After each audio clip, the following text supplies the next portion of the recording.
So really warm welcome to Brixton Buddhist Community's Buddha Day celebrations. So here we are at Ephra Space with some of the sangha. So lovely to be here with people. We've got about 15 of us here, all socially distanced and masked up, to celebrate the Buddha's enlightenment. And we also have you joining here at home as well. So thank you for tuning in. And we've got really fun. I love doing these ceremonies. We've got really fun afternoon and evening planned. And we're going to have a whole range of bits and pieces. We're going to have Mitra giving a talk on the ideal of human enlightenment. Aaron Pushpa is going to lead us in a Triratna Buddhist meditation. And then we're going to have we've got 3 Mitras here as well, due to become, three Mitras to be here, Stephen, Lottie and Graham, that are going to be giving a little talk and also in the second half, having their Mitra Ceremonies as part of a 7-fold puja.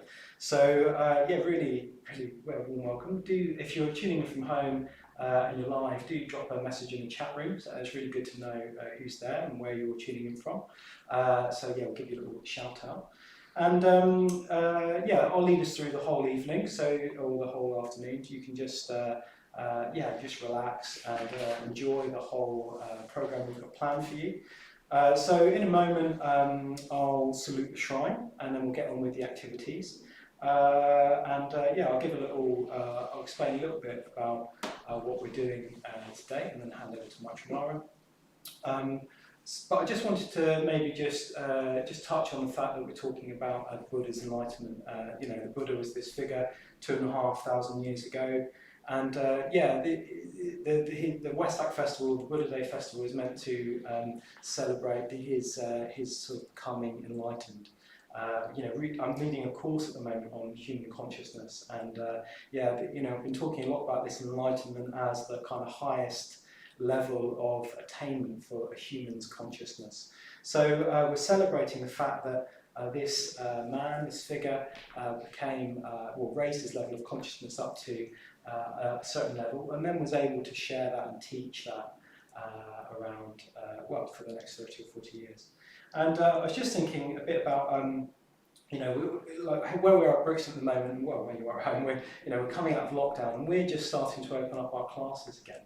And I was thinking about how there's a kind of, we're in lockdown. I was speaking to Mitra the other day, and I was thinking that the period of lockdown, it's been a bit, we've been putting a lot of online stuff up, but it's really clarified what we're doing and what we've got to offer the world. It's really, in a certain way, I feel a new confidence emerging, a new confidence about offering the Dharma and offering the ideal of that raising of consciousness to people that need it. So that, for me, that's what celebrating Buddha Day is about kind of acknowledging and having confidence in that ideal, which I'm sure Mitra will talk much more about in his talk in a moment. So let's get started. Let's salute the shrine, and this is just a sort of paying our respects and reverences to the Buddha, the ideal, the Dharma, the path, and the sangha, the enlightened community. So we do that in call and response. So if you want to join in with me, you're very welcome. And if you just want to watch, that's fine as well. And I should just say a warm welcome to the friends and family we've got interested to be here as well. A very, very warm welcome to both of you here as well. So so let's salute the shrine. I'm just going to do it from a sitting pose, so you can watch me at home. But everyone here, I'd invite you to stand if you want to.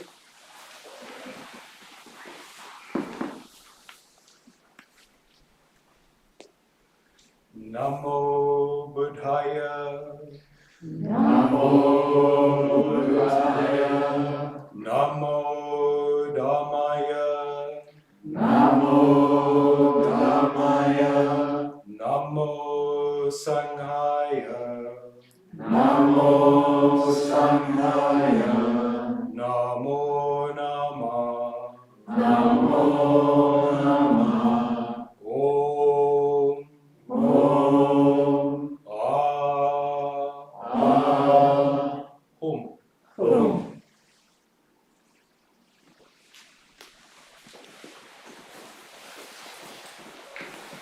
So there we go, we have turned this community centre at Ephra Space into a Buddhist shrine room for the purpose of this festival. And to kick us off, what I'd really like to do is just welcome Mitra to come up, who's going to, in a way, set the scene for Buddha Day with a talk he's going to give on the ideal of human enlightenment. So, Mitra, sir, over to you. Thanks very much.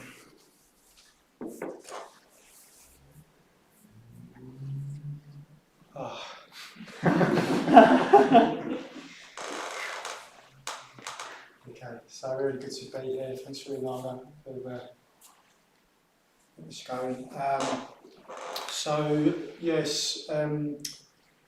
This is a talk based on a talk by Bhante Sangha. He gave this in 1975, so a good while ago, over 4 decades ago, and he gave this in Auckland, in New Zealand. So it's loosely based on that. I think it's an absolute classic talk. Sangha, if you don't know, is the founder of the Triratna movement, to which Brixton is a part. And I think it's really relevant to bring in Bhante now, because we're here on Buddha Day, and we're here kind of turning towards our teachers, turning towards our exemplars, turning towards those people that move us, that have guided us, that have helped us, and in a way, kind of the ultimate friend or helper, exemplar is the Buddha. And it's a very particular day, isn't it? It's a very particular day that we're celebrating, because we're celebrating this day that the Buddha gained his enlightenment after kind of lifetimes of effort, and about 2,500 years ago, and his teachings are still reverberating down with us today. They're reverberating now in this very festival. So there he was under the Bodhi tree, under the people tree, and he'd been practicing hard in various ways, and this experience unfolded. In a way, it's kind of conditions ripened and kind of synchronized or cooperated with what's possible in consciousness to produce this new state that we call an enlightenment. And it's a state of this kind of bright, clear awareness and this boundless love. So I'll be talking more about that. And there's all sorts of images of the Buddha. I mean, long before people come across Buddhism, they'll have come across an image of the Buddha, a picture of the Buddha. You'll find them, they kind of change depending on the culture and the time that you find them in. So in Thailand, they look a bit more Thai. In Sri Lanka, they look a bit more, they look a bit different. In China, they look a bit more full-faced. But there seems to be this kind of continuity between these images that people who don't know anything about the teachings of Buddhism seem to respond to. They seem to respond to this, these qualities which are born out in the figure. This kind of poise, this kind of awake quality, this serenity, this stability. So even if you don't know anything about the teachings, you might already have had some feeling towards the figure of the Buddha. And in a way, so the Buddha is pretty, I mean, there's no actual pictures of the Buddha, there's no photos or sketches in anyone's book, but we're pretty sure he wasn't gold. So what we've got here is a symbol. We've got a symbol of something. And what we're symbolising is this innate desire, this innate wish in all life to grow. And we can see that. We can see that just looking around, walking down the street, you see that in the flowers, in the trees, in the animals. Everything is just growing, yeah? Especially springtime, you start to feel this regeneration. Yeah? So it kind of feels like it's almost innate in the way of things. And what Buddhism does is it makes that conscious. It makes that will to grow conscious. And in a way, enlightenment is the full expression of that. Enlightenment's really what Buddhists are concerned with. It's what the whole of Buddhism is concerned with. I mean, even if you're a Buddhist and you've framed it to yourself in that way, that is what you're concerned with. You might not have ever you might even feel uncomfortable in framing it in that way, but that is what you're concerned with in a way, and you may not have articulated it in quite that kind of form, if you see what I mean, but it's the growth and this innate desire to grow that you're concerned with. So how can we? So the title of this talk is the Enlightenment, or the ideal of human enlightenment. So the question then is, how can we be sure that enlightenment is the ideal for the person? This is a question we really do need to address. How do we know that it's the ideal for the person? That's something we really need to turn our minds to. Well, I'll just define this word ideal first of all, because it's important to kind of define. So, I mean, Bhante Sangha is nothing if not thorough in these areas. It wants to know, what are we talking about here? So, firstly, it's defining what we mean by ideal. And there's two kind of sensible, reasonable, or useful definitions we could use it as. The first is the best imaginable of its kind. So the ideal is the best imaginable of its kind. And the second is a kind of model, the best model or template or pattern from which to imitate or copy to come into contact with the ideal or make the ideal. So when we're talking about the enlightened person, we're talking about the best imaginable person. We're talking about the person that represents the kind of model or pattern by which we can kind of imitate. Copy doesn't sound very sexy, does it? But that's what we're doing in a way. We're kind of using that as our template. So yeah, how about enlightenment itself? And what are we talking about? What is this ideal state that the Buddha attained that we're celebrating here? So, I said that this Buddha image is kind of live in all the cultures in which Buddhism is present. Albeit it takes different cultural forms. And there is a dizzying array of teachings. As soon as you delve into Buddhism, you start to find this dizzying array of teachings from these that have been kind of manifested out of these different cultures. But amazingly, of all these manifestations, there is agreement on at least 3 of these major characteristics of enlightenment. And the first is this state of pure, clear, even radiant awareness. So this kind of seeing into things just as they are, seeing things as they really are. Not things, we don't mean things here as kind of objects. We're talking that in sense of there's this idea of non-dual. There's a non-dual reality. So the enlightened mind has transcended this sense that seems such common sense to us, that there's an in here that I'm experiencing, the experiencer, and an out there, where all of you guys. Yeah? So it's kind of transcended that kind of that common sense of seemingly common sense assumption. That there's an in here and an out there. With that comes a kind of debunking of this assumption that there's a me, a real separate me over here, and a real separate you. It's not a metaphysical statement about that we don't exist, but there's something in the nature of reality that doesn't differentiate as kind of markedly as we do. Yeah? So that sense of me and mine is changed. So it creates a kind of spiritual vision, it creates a kind of transcendental vision that's free of delusion, free of the kind of crooked thinking that comes out of this dual state. And that sounds a bit abstract, doesn't it? That sounds a bit like, what are we getting at here? So I thought it'd be best to kind of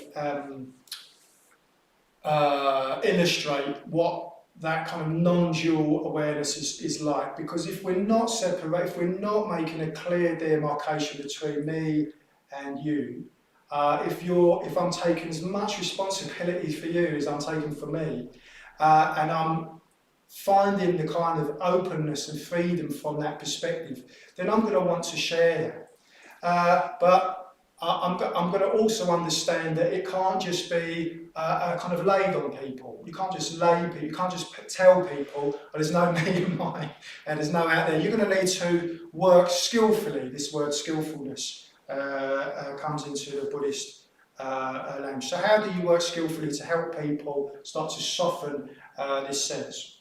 I've got this beautiful story. Really, this talk, in a way, this is where I step away from the original. It's a vehicle for talking about some of the life of the Buddha.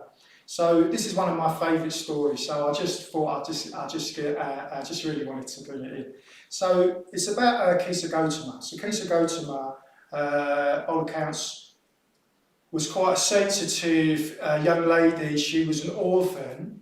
And this is in the Buddhist time. She was an orphan, and but she had a baby. She had a baby son, very young baby son, and he tragically died. So her baby died, and she carried her baby all around to the neighbours, looking for medicine to bring her baby alive. She was completely distraught, completely beside herself, looking for medicine.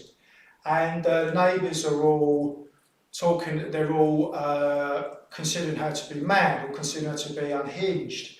They can see clearly what's happening. Some of them even try to tell her, but she can't see that. You know, and already there's an analogy in there with how we can't see straight away always into the truth of things. So, but one kind soul says, well, there is the ultimate physician, and the ultimate physician is called the Buddha, and he's staying not so far away. Why don't you go and see him? And she does. So Kisa Gautama goes to see Buddha, and she says, I've heard that you're the ultimate physician. Can you bring my baby alive? And he says, yes, I can do, but I need a handful of mustard seed. I need a handful of mustard seed. And she says, I'm going to go and get you some mustard seed. And he says, yes, but there's one caveat, one footnote, which is that mustard seed needs to come from a household where there's been no death, there's been no loss, and there's been no death. So off she goes, still cradling her baby. She knocks from one door to another and asks for the mustard seed, and of course they're too willing to oblige. But then she asks, but has there been loss? And yes, my uncle passed 6 months ago, or my grandma passed last year.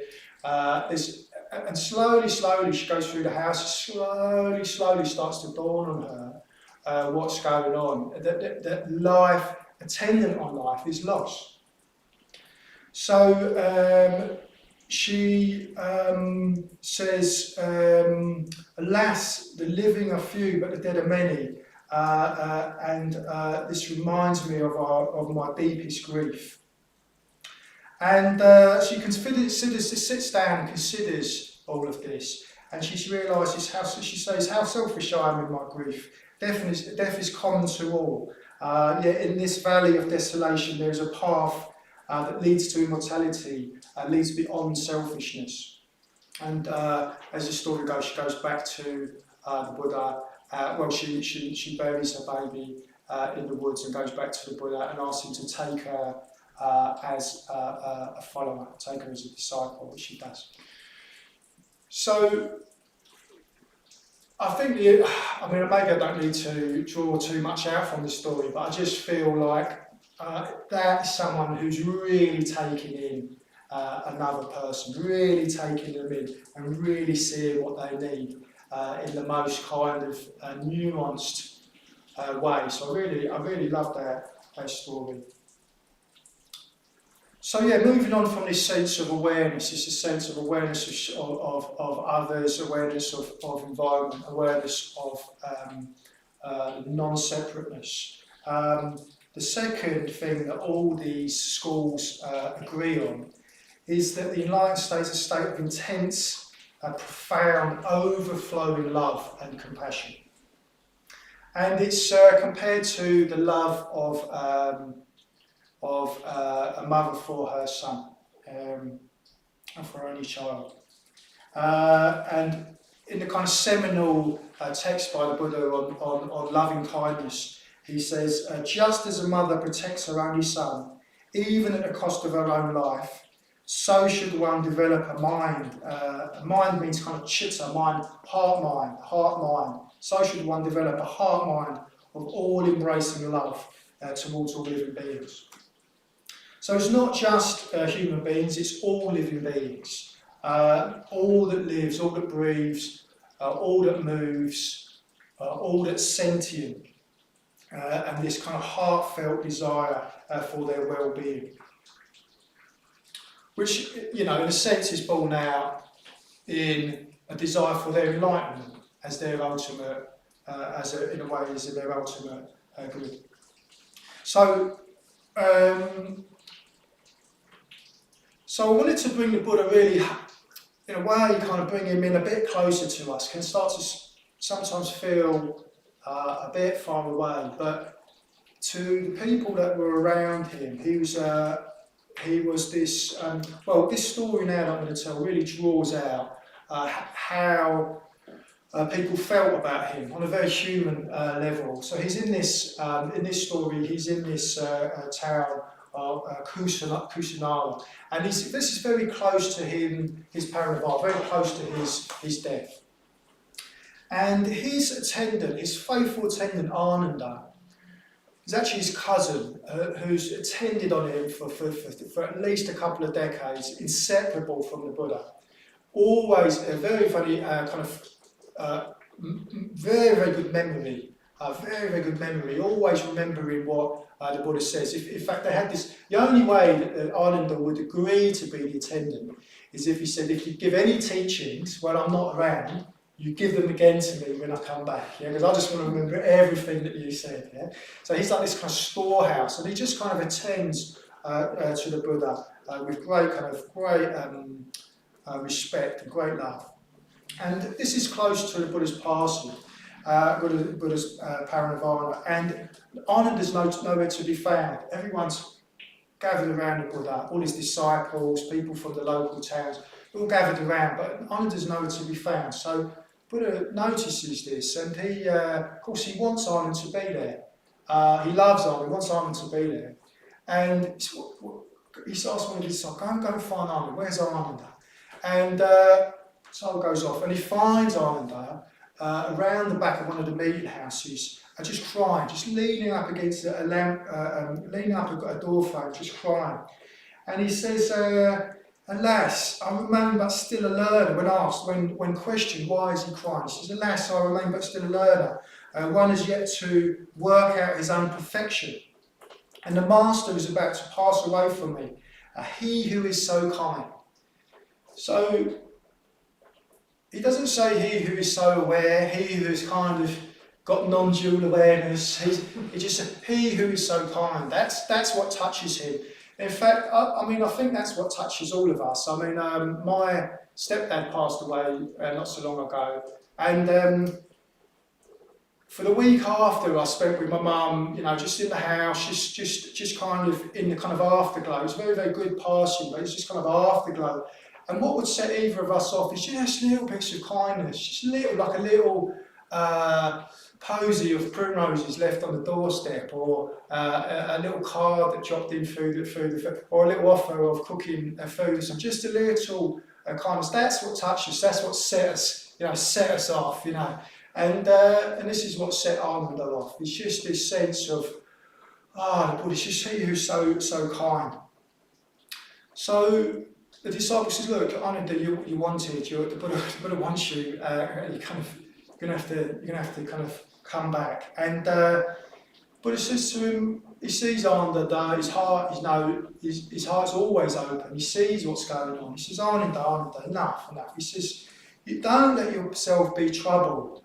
You don't need to weep. I've told you so many times, haven't I, that the very nature of things, most near and dear to us, must divide themselves from us, that will leave us, that will be severed from us.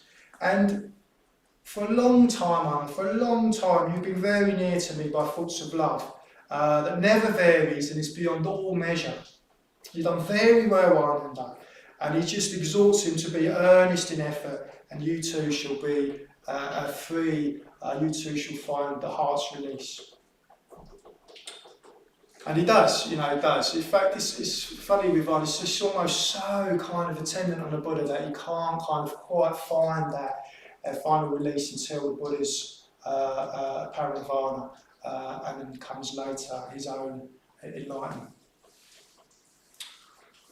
So the third and final quality that I'm going to draw out about this state of enlightenment, this state that we're proposing is the ideal for the human being, is a state of, or experience of inexhaustible mental and spiritual energy.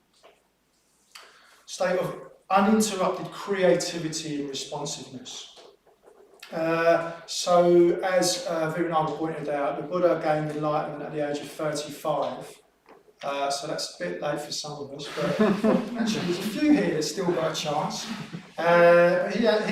He then carried on teaching until he was 80, so that's another some 45 years of teaching. And what was very clear is that he never settled down. He never put the slippers on, he never got in front of the fire after I've done my bit. He never settled down, he just taught anybody who was receptive. Anybody that he felt was an opening, he would talk to them about ethics to start with, talk about their ethical life. And if he felt there was a resonance there, if he felt, oh look, this person's open, responsive, then he would go into really something that person might really need. He taught kings, he taught prostitutes, he taught murderers, he taught merchants, he taught anybody he came across.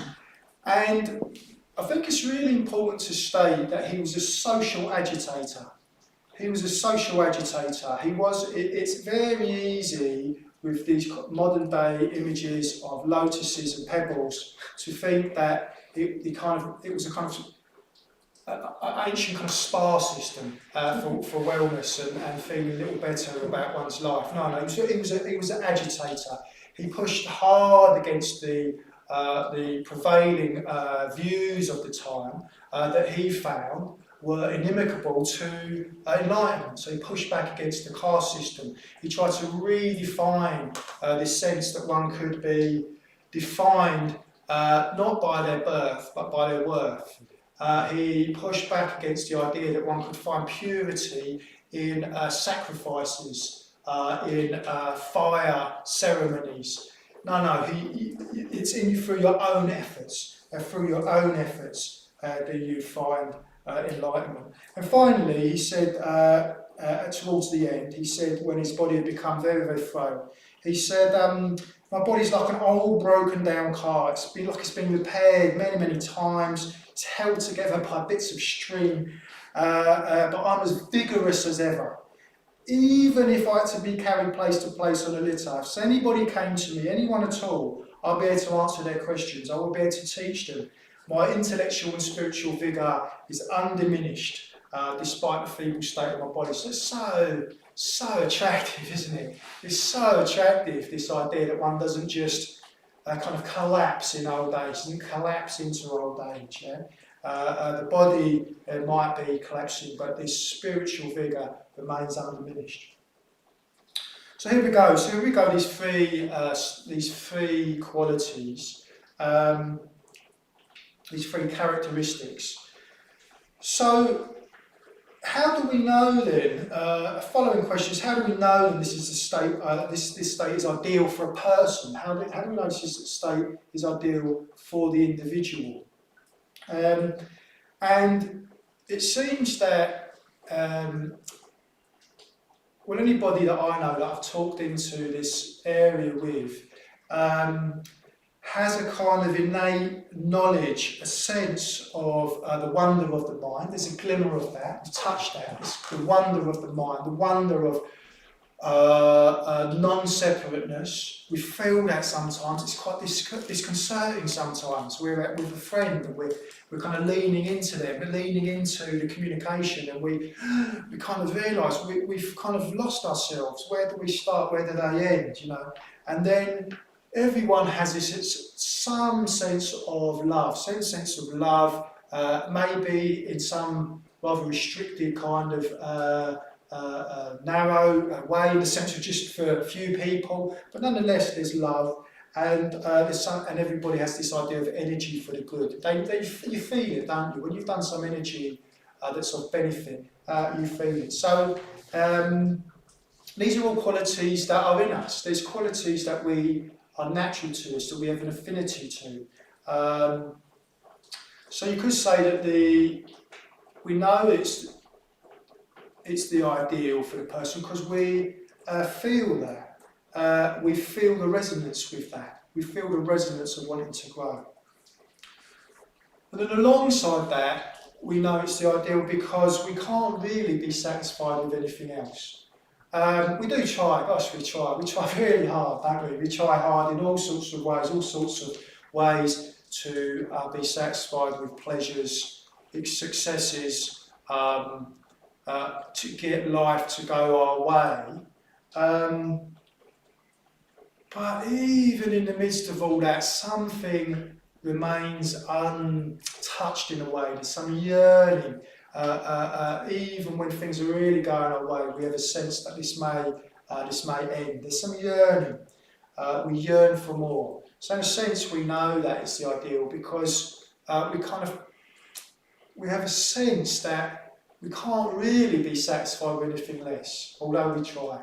Gosh, we try. We do try to be satisfied in all sorts of ways. But I think as one starts to uncover that yearning, one feels a resonance for more, which could be born out in the ideal of enlightenment itself. So finally, where does this ideal come from? How do we contact this ideal? How do we know about the ideal? Where does it emanate from? Well, the ideal comes, of course, from the enlightened consciousness itself. That's where the ideal comes from. It comes down to us from the enlightened consciousness itself, and from people that have been touched by that. People that have been moved by that, and moved so profoundly that they've given themselves to that, and also become enlightened. So there's been this rolling, maturing, passing down through the ages. And it's very important, I feel, to state on a day like this, where we've got all the flowers and the candles, the offerings, and this golden Buddha, to state, well, was he a man or was he a god? Was he a man or was he a god? Why is he raised up like that? Why are we bowing down to him? Why are we paying our respects? What's going on? Is he a god? Have the kind of Buddhists somehow sneaked in God, kind of under the radar somehow? Or is he a man? Is he a man just like me? Is he just a man just like me, just a bit kind of better, bit better than me, or quite a bit better than me? Well, he's not a man and he's not a god. He's an enlightened man, and he gained enlightenment through his own effort. He gained enlightenment, as the story is told, through his own effort, through a succession of lives. But it's his own human effort that he made. And it's no different from the effort we made. I mean, it's good to link it up. It's no different from the effort we made, it in the sense there would have been more wholehearted, there would have been more intensity there, there would have been more momentum there, but the movement towards awareness, the movement towards metta, that we practice, this movement towards community, that we practice, that would be implicit in that effort that he was making. And what's important about that, why that's so important, is that there's not an unbridgeable gap between the Buddha and us. Yeah? There is a gulf. I mean, you can kind of imagine into that gulf as a kind of the Buddha as somehow separate. So one's trying to move towards the Buddha, move towards those qualities, or internal in us. Already implicit in us, so we're trying to uncover that potential in us. So either way is entirely valid. After all, the Buddha is a symbol for growth. Yeah? And this is a symbol for growth. And this is the important distinction between theistic religions and Buddhism. Because in a theistic religion, of course, you can't become God. You can't become God. It's the gulf between God and man or woman is unbridgeable. So this is an important distinction, and this is why he's worshipped, not because he's a god, but he's as an exemplar, as a teacher, as a friend, as an ultimate kind of friend, as a bearer of kind of knowledge, as a guide. And what is he guiding us to do? He's basically guiding us, he's teaching us, he's passing down in all sorts of shapes and sizes and forms through his own extant teachings and the teachings of his disciples, whatever helps us bridge that gap, whatever helps us to develop and grow in the direction of enlightenment. So you can see that the teaching of the Buddha is entirely practical in that way. It's not theoretical, it's not metaphorical. In fact, he was well known for this metaphysical reticence. I love this word, this metaphysical reticence. Wouldn't be drawn out on the nature of the universe. He was only interested in opening up this experience and using whatever tools were useful for whatever he came into contact with. So let's come back to the figure of the Buddha now, just to finish up. Figure of the Buddha, after his great awakening, looking out over the world, looking out over humanity with his spiritual vision, with his spiritual eye. And what he saw is this great lake. He saw this image of a great lake, and the lotuses, some of them deep in the mud, some of them deep down, stuck in the grime and slime of the mud. Some of them start to work their way free from that in the water, and some really flourishing and flowering in their fullness above the water. And of course, that is the metaphor that he saw for human beings, the potential in human beings. I also love that image because we need mud. We need mud. The lotus needs mud to grow, and we need mud. We need difficulty, not that we wish difficult in anyone, but difficulty, turning towards that and positivity helps this process of growing, seeing through what's really important, seeing through to what's really important. So this is why we need an ideal. We need an ideal because we need something to grow into. We can't grow like the lotuses, like the plants, unconsciously. We need to grow consciously. We need to grow in awareness, we need to grow in metta, and that can't come from our own effort. And we need an ideal because we need an ideal that's extant already in us, something that we resonate with, something that's not imposed, a system that's imposed from without, something that resonates with us, that talks to all of us, doesn't talk to this aspect of my being, that aspect, this bit of myself, that bit of myself. No, it talks to the whole of us, the whole of ourselves, the whole of our life, the whole of ourselves as a human being. And finally, we need an ideal that's true to our own nature, that can fulfil our own nature in its deepest sense. So I'll conclude my talk there. Thanks to the Buddha, thanks to the teachers, any teachers that have helped me, helped us, opened doors and helped nurture those stirrings in us, those stirrings for those resonances with enlightenment, however germinal, however kind of tremulous they feel at times. Yeah. So I'll finish that.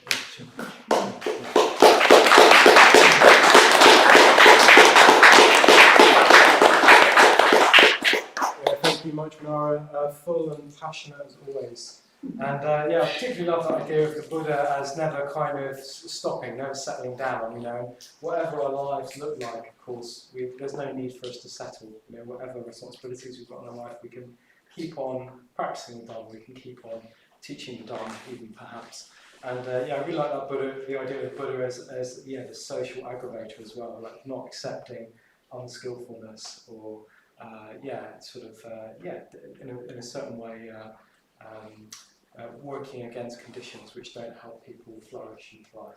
Yeah, so thank you very much. So I'm going to invite Amma Pushpa, who's going to give us a bit more of a kind of experiential sort of encounter with the Buddha. And while she's getting ready, I'll just say hi to a few people that have tuned in at home. We've got Amaladana, David, Pam, Jill, Rob, Alison, Rachel, Francis and Cameron all commenting in the chat room, so welcome to you, thanks for joining us. Great. So the whole sangha there. Lovely. Yeah, Lovely. so I'll hand over to you. Have you got everything you need? Do you need a bell or anything? No, can I use the 10 minutes? Yeah. Okay, great. So happy Buddha Day, everybody.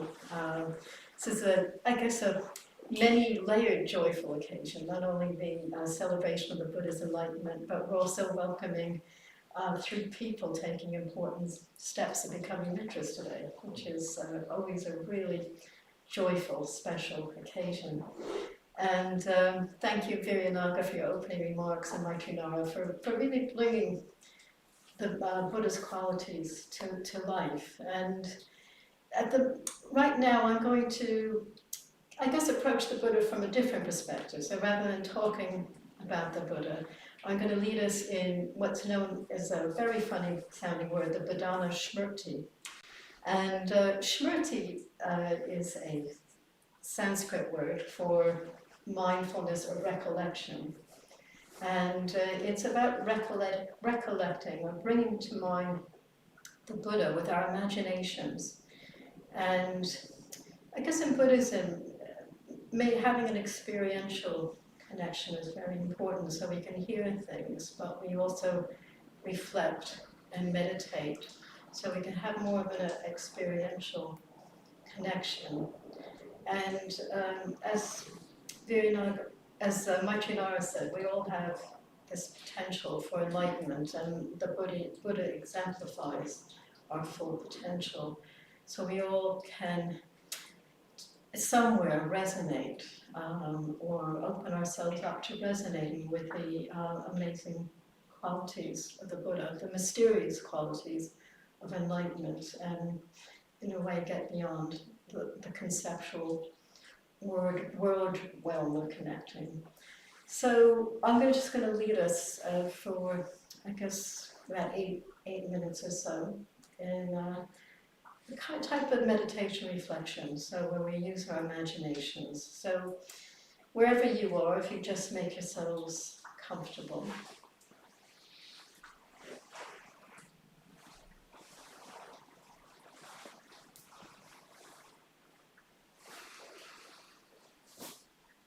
Just entering a quiet space.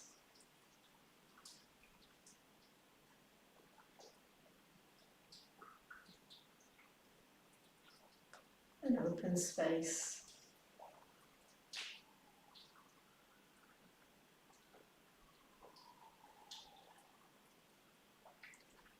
Just connecting with how we are, our bodies, our emotions, our minds.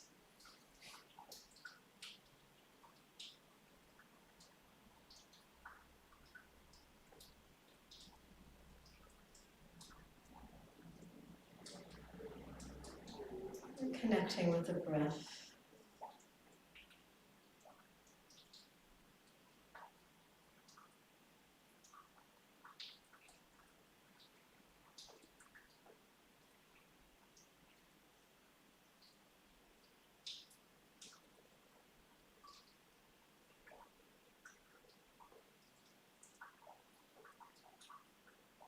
As we're sitting here quietly,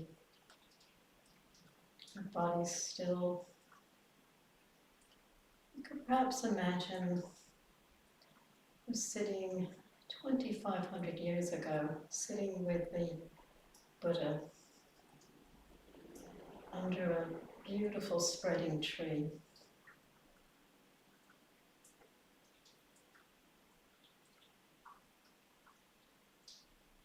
Just sitting in the presence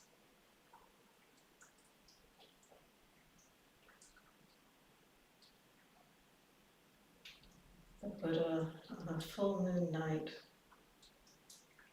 a beautiful day in May. Everything growing and flourishing around us.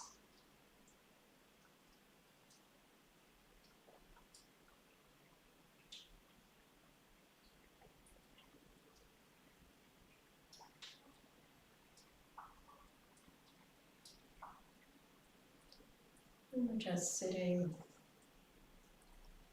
breathing with the Buddha.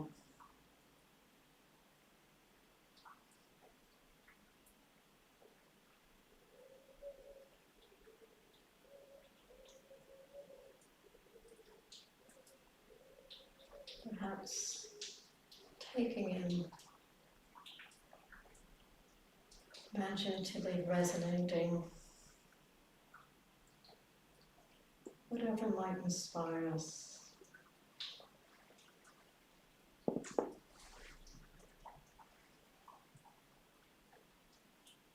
It's kindness, it's wisdom,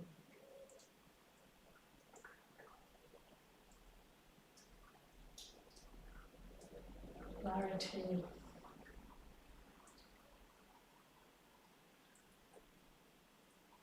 unlimited love and compassion.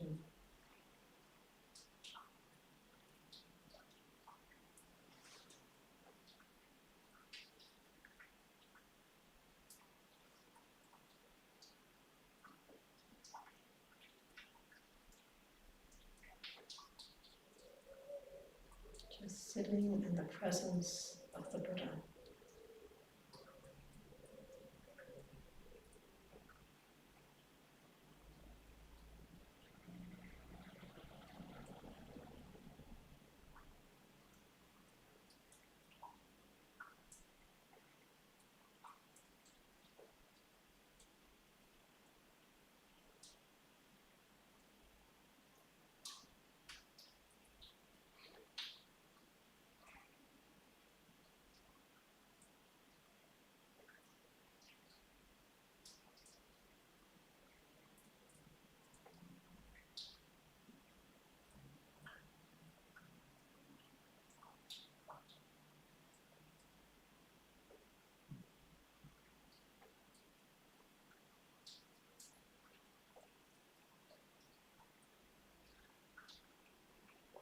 And we don't have to understand what enlightenment is or who the Buddha was. We're just sitting in an open, receptive way to whatever comes up.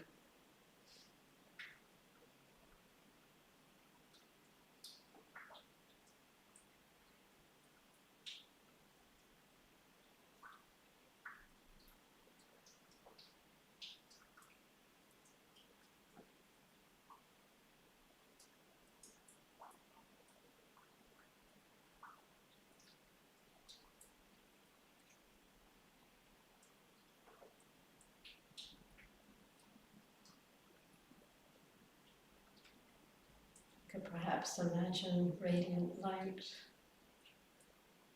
just stillness, peace.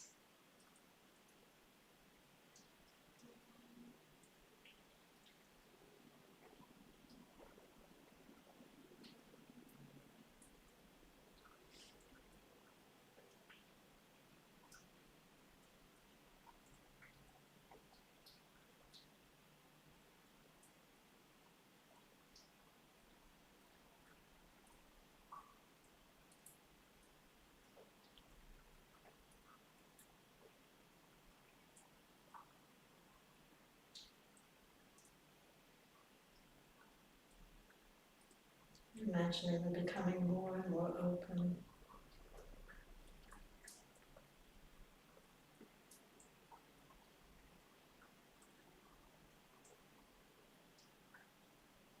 Beyond our limitations.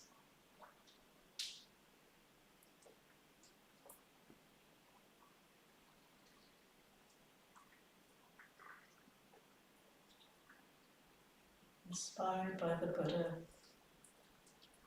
and what he exemplified for us.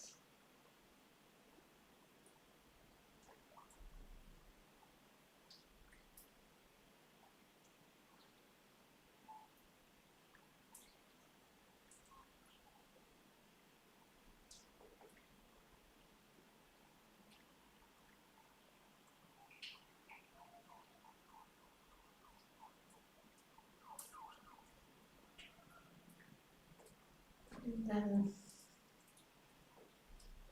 imagining an image of the Buddha fading and coming back to sitting here in this room with the presence of the Buddha sitting here on the shrine. And open your eyes in your own time.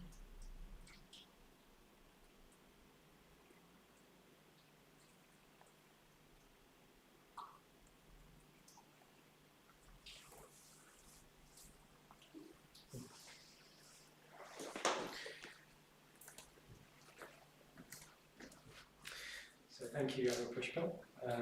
So we've had a sort of account of and some stories about the Buddha's life, and hopefully you've got a bit of a felt sense now of the Buddha's presence, because even though he's a figure of 2,500 years ago, of course he's still very much present today. We're all here today in some way because of him, because of his teachings.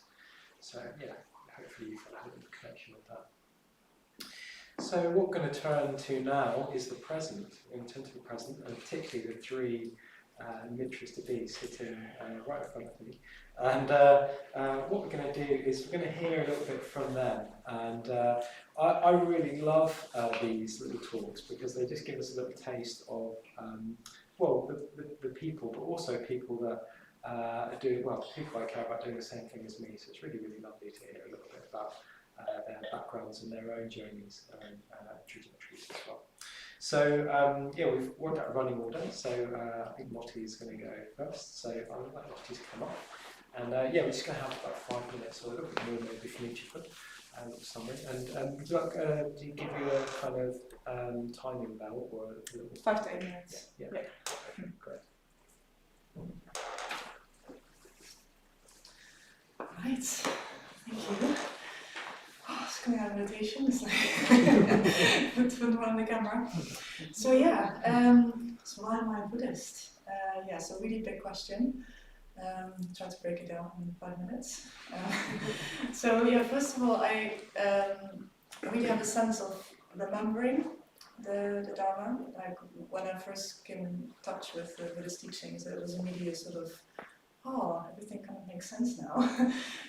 There's always been a sense of urgency, I would say, a sense of seriousness, even as a child. Always find it really important to work for an ethical organization. I've always worked for charities. Always try to be kind.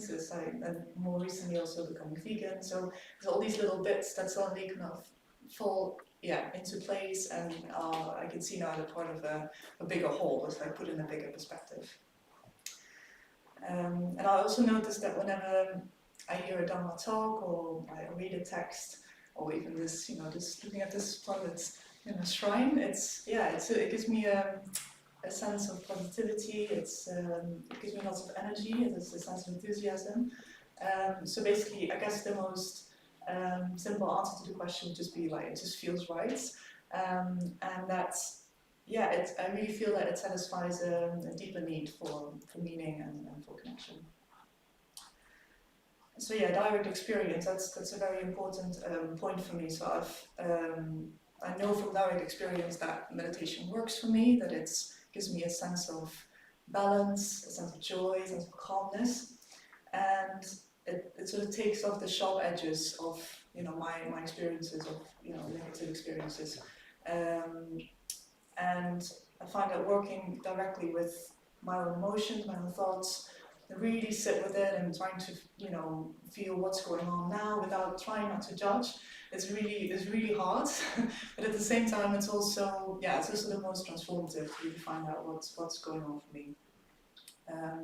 And I believe that cultivating that awareness, and most importantly also in combination with loving kindness towards myself in that practice and towards others, is also really transformative. I think it's one of the most important things you can do as a human being. So so I see this as a process of deeper and deeper self-knowledge, of deeper focus, like there's a sharpening of the mind in a sense, but at the same time also a deeper and deeper connection with myself and with others, and with everything that's alive, so seeing how everything is interconnected. So there's a sense of love and patience and sense of softening towards other people.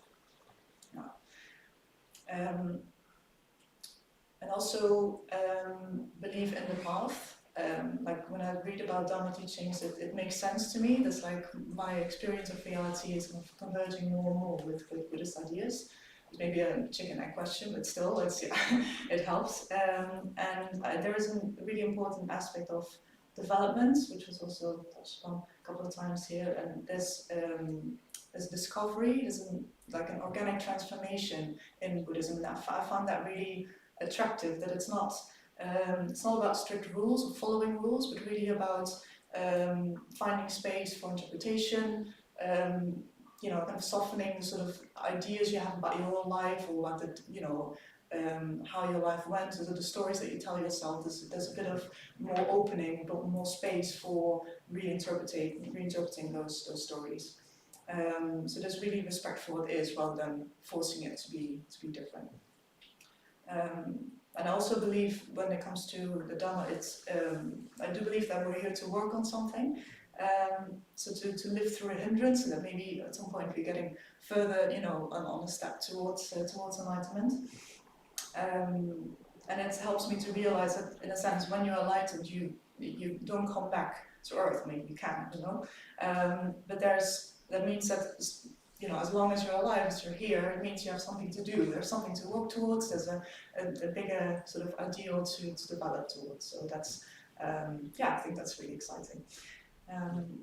So there's a sense of inspiration, of openness, the ideal within a bigger context, which really gives my life meaning, and that's just feels really rich and bubbly and warm, and also not just the Dharma that feels like that, but also obviously the sangha, the community, which I found really feels like a warm bath.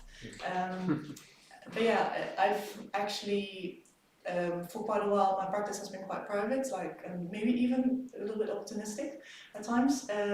So I really tend to focus on meditation, just for my own personal well-being.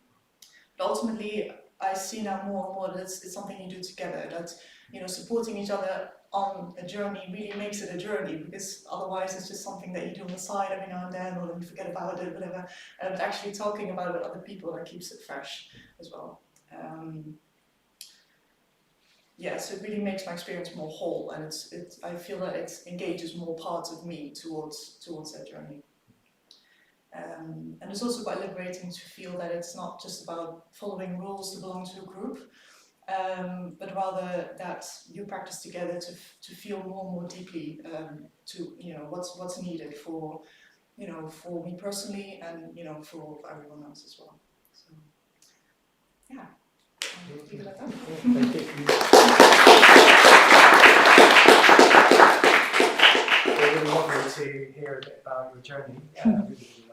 And Lottie's been supporting you on the course. It's been really helpful, really good team member to have around. So really appreciate the fact that you're helping and really living out that ideal of engaging with sangha. So thank you very much. Great. So great to hear from Lottie. So I'm going to invite Graham up now. Yeah, I've known Graham for a little while. He's part of a study group run by Mitra and Stephen. It's been around a while. He's been waiting to become a Mitra, so really good to finally have him here. So handing it to Graham. Thank you. So yeah, why am I a Buddhist? Well, initially I thought, wow, that's a really good question. And then that initial excitement was then followed by a mini meltdown, because I was a bit like, God, I don't know why I'm a Buddhist. It's like, why are you asking me such a difficult question? I don't know. So the truth is I wasn't immediately sure, but then I kind of just thought, well, it's not that I'm not sure, it's just I'm not recalling my initial motivations as to what prompted me to ask to become a Mitra.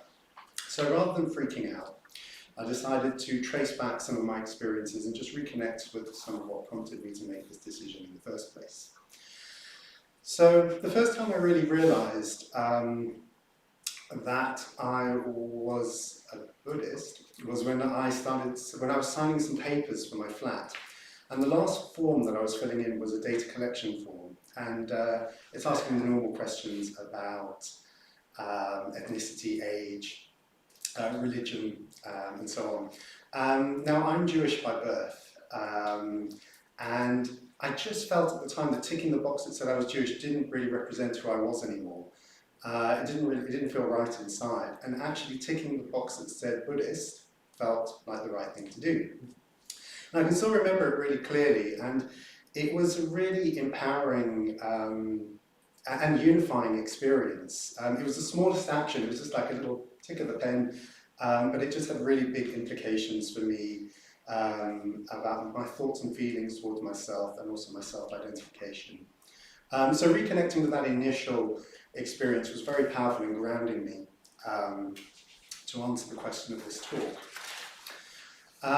Now, again, when I reflected on it, I just thought this is a really good question, because why I'm a Buddhist today is different from why I was a Buddhist a month ago, to why I'm different to why I was a Buddhist when I first realized a year ago.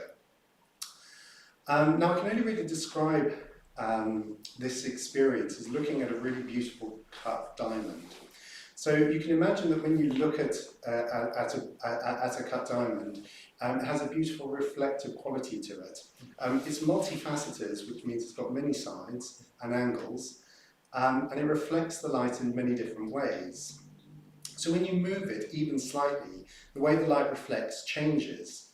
And although it's the same diamond, the way you see it and experience it, and the way you benefit from its beauty is always changing. So if you try to take it and you try to look at it in exactly the same way that you did when you first picked it up, for example, it's almost impossible. And what you might actually discover is that you can never really tap into that. You can never really find that again, because you'd have to get the angle exactly right, and you might not even remember exactly what it looked like. But what you do know and what you do remember is that it sparkles and that it's a beautiful experience to look at it. So my experience of identifying and realizing that I had a growing connection with Buddhism was very similar to that experience. It's always changing, it's always different, but it's always very significant. So, but sometimes, there's another aspect to this, is that practicing Buddhism can be difficult. It's challenging. It challenges me to think differently about myself. Sometimes I feel I'm wading through a muddy experience. And sometimes what I'm learning is really tough, but the results at the end are always massively beneficial and always worth it. So perhaps it'd be helpful to share a specific experience which, again, contributed to my growing interest in Buddhism. I was volunteering with the Triratna Trust on one of their 6-week fundraising appeals. Now, the ethos of the Triratna Trust is that they approach everything they do with an underpinning of Buddhist ethics, principles, and practice. The same is true of their approach as well. So to genuinely support the charity as a volunteer fundraiser, it really helps if you're embracing Buddhism to the best of your ability. So we're about 2 weeks into a 6-week appeal, and I'm having real problems, and I'm really struggling. I feel like I'm sinking, I'm fighting myself, I feel really false, and I'm just becoming defensive and emotional, but most importantly, I'm not raising any money at all. So the order member leading the appeal and guiding us and assisting us through this, she kind of asked me if I'd like to just go to one side and just, have a chat, just offer me some support. So together, we sat quietly in a corner of the office and we just acknowledged that I was struggling. We spoke for a few minutes to identify some of my sticking points. And then she followed this with a short meditation. And she just very gently talked me through acknowledging what was coming up. And then just how to hold the experience with kindness, with metta, and with acceptance. And to accept the experience as it was, not as I was wishing it to be. And by the end of the meditation, and the end of our little session together, I felt amazing. Everything, my whole experience had changed. So with kindness, and with the right conditions, this person was able to show me a much better way of engaging with myself, with my experiences, and with my challenges. Now, I have to be honest, I had read about this sort of experience before. I'd been told about it, and even I kind of feel like common sense even kind of tells us that, kindness is always a good way of approaching challenging situations. But actively learning how to action and implement the teaching of metta, the teaching of loving kindness in my life felt truly revolutionary in that moment. I just simply, before that, did not have a true appreciation for how to do it and how powerful and transformative this element of Buddhism and this element of practice could be. You can read about something, but when you experience it, it just adds a whole different dimension. Yeah, and now being able to do it, it just feels so much more accessible. So for me, that was a real big turning point, and the lesson still lives with me today. Now, it was through the strength of this person's practice that really helped me in a meaningful way to understand and implement this lesson in my own practice. It continues to inspire me, and the strength continues to inspire me to create the same strength of practice. And in time, I hope that I'll be able to share that with others. So it can be very challenging to do in the moment, and sometimes it even feels inaccessible. At times, however,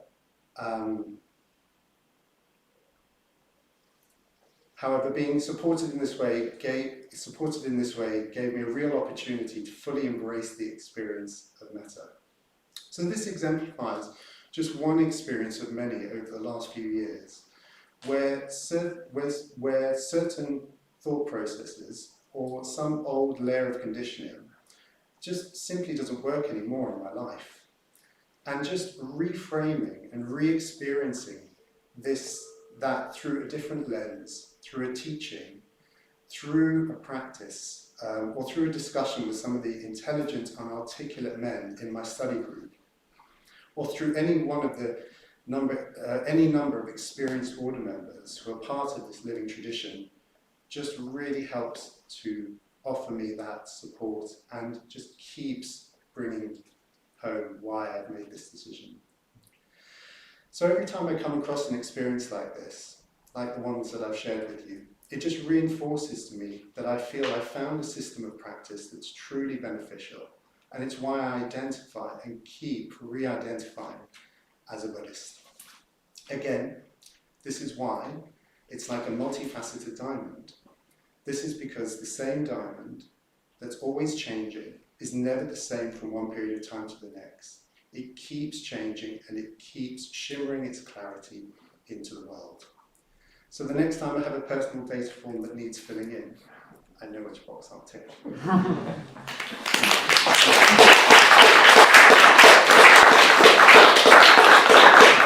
Well, thanks again. I really particularly appreciate that little Dharma talk in there about the jewel. Yeah, wonderful. Really lovely to hear about that and your Karana experience as well, which I know is really important for you. So, yeah, great. So I'll invite up Stephen now. And Stephen's another one who I met on a course. He came along when I was running a Life Full Attention course some years ago now. And I just remember encountering this very friendly and curious man who was asking me lots of questions. So yeah, really delighted that Stephen is taking this step as well. So I'll hand over to you. Cool, yeah, thank you very much for the kind introduction, and hello to everyone, and shout out to everybody on the YouTube live stream as well. So, like, why am I a Buddhist? Like, I think I kind of want to take a slightly indirect route to answering this question, because I think it's a difficult question to answer. And so, sort of what I want to talk you through is, I think, 3 experiences that I've had kind of, in my life that have sort of, I feel like have taught me something about Buddhism, or have led me to kind of like see something about Buddhism. And hopefully that will kind of give you an impression of, why I'm up here today and why I'm becoming a Mitra. So the first one happens at sort of the start of 2019.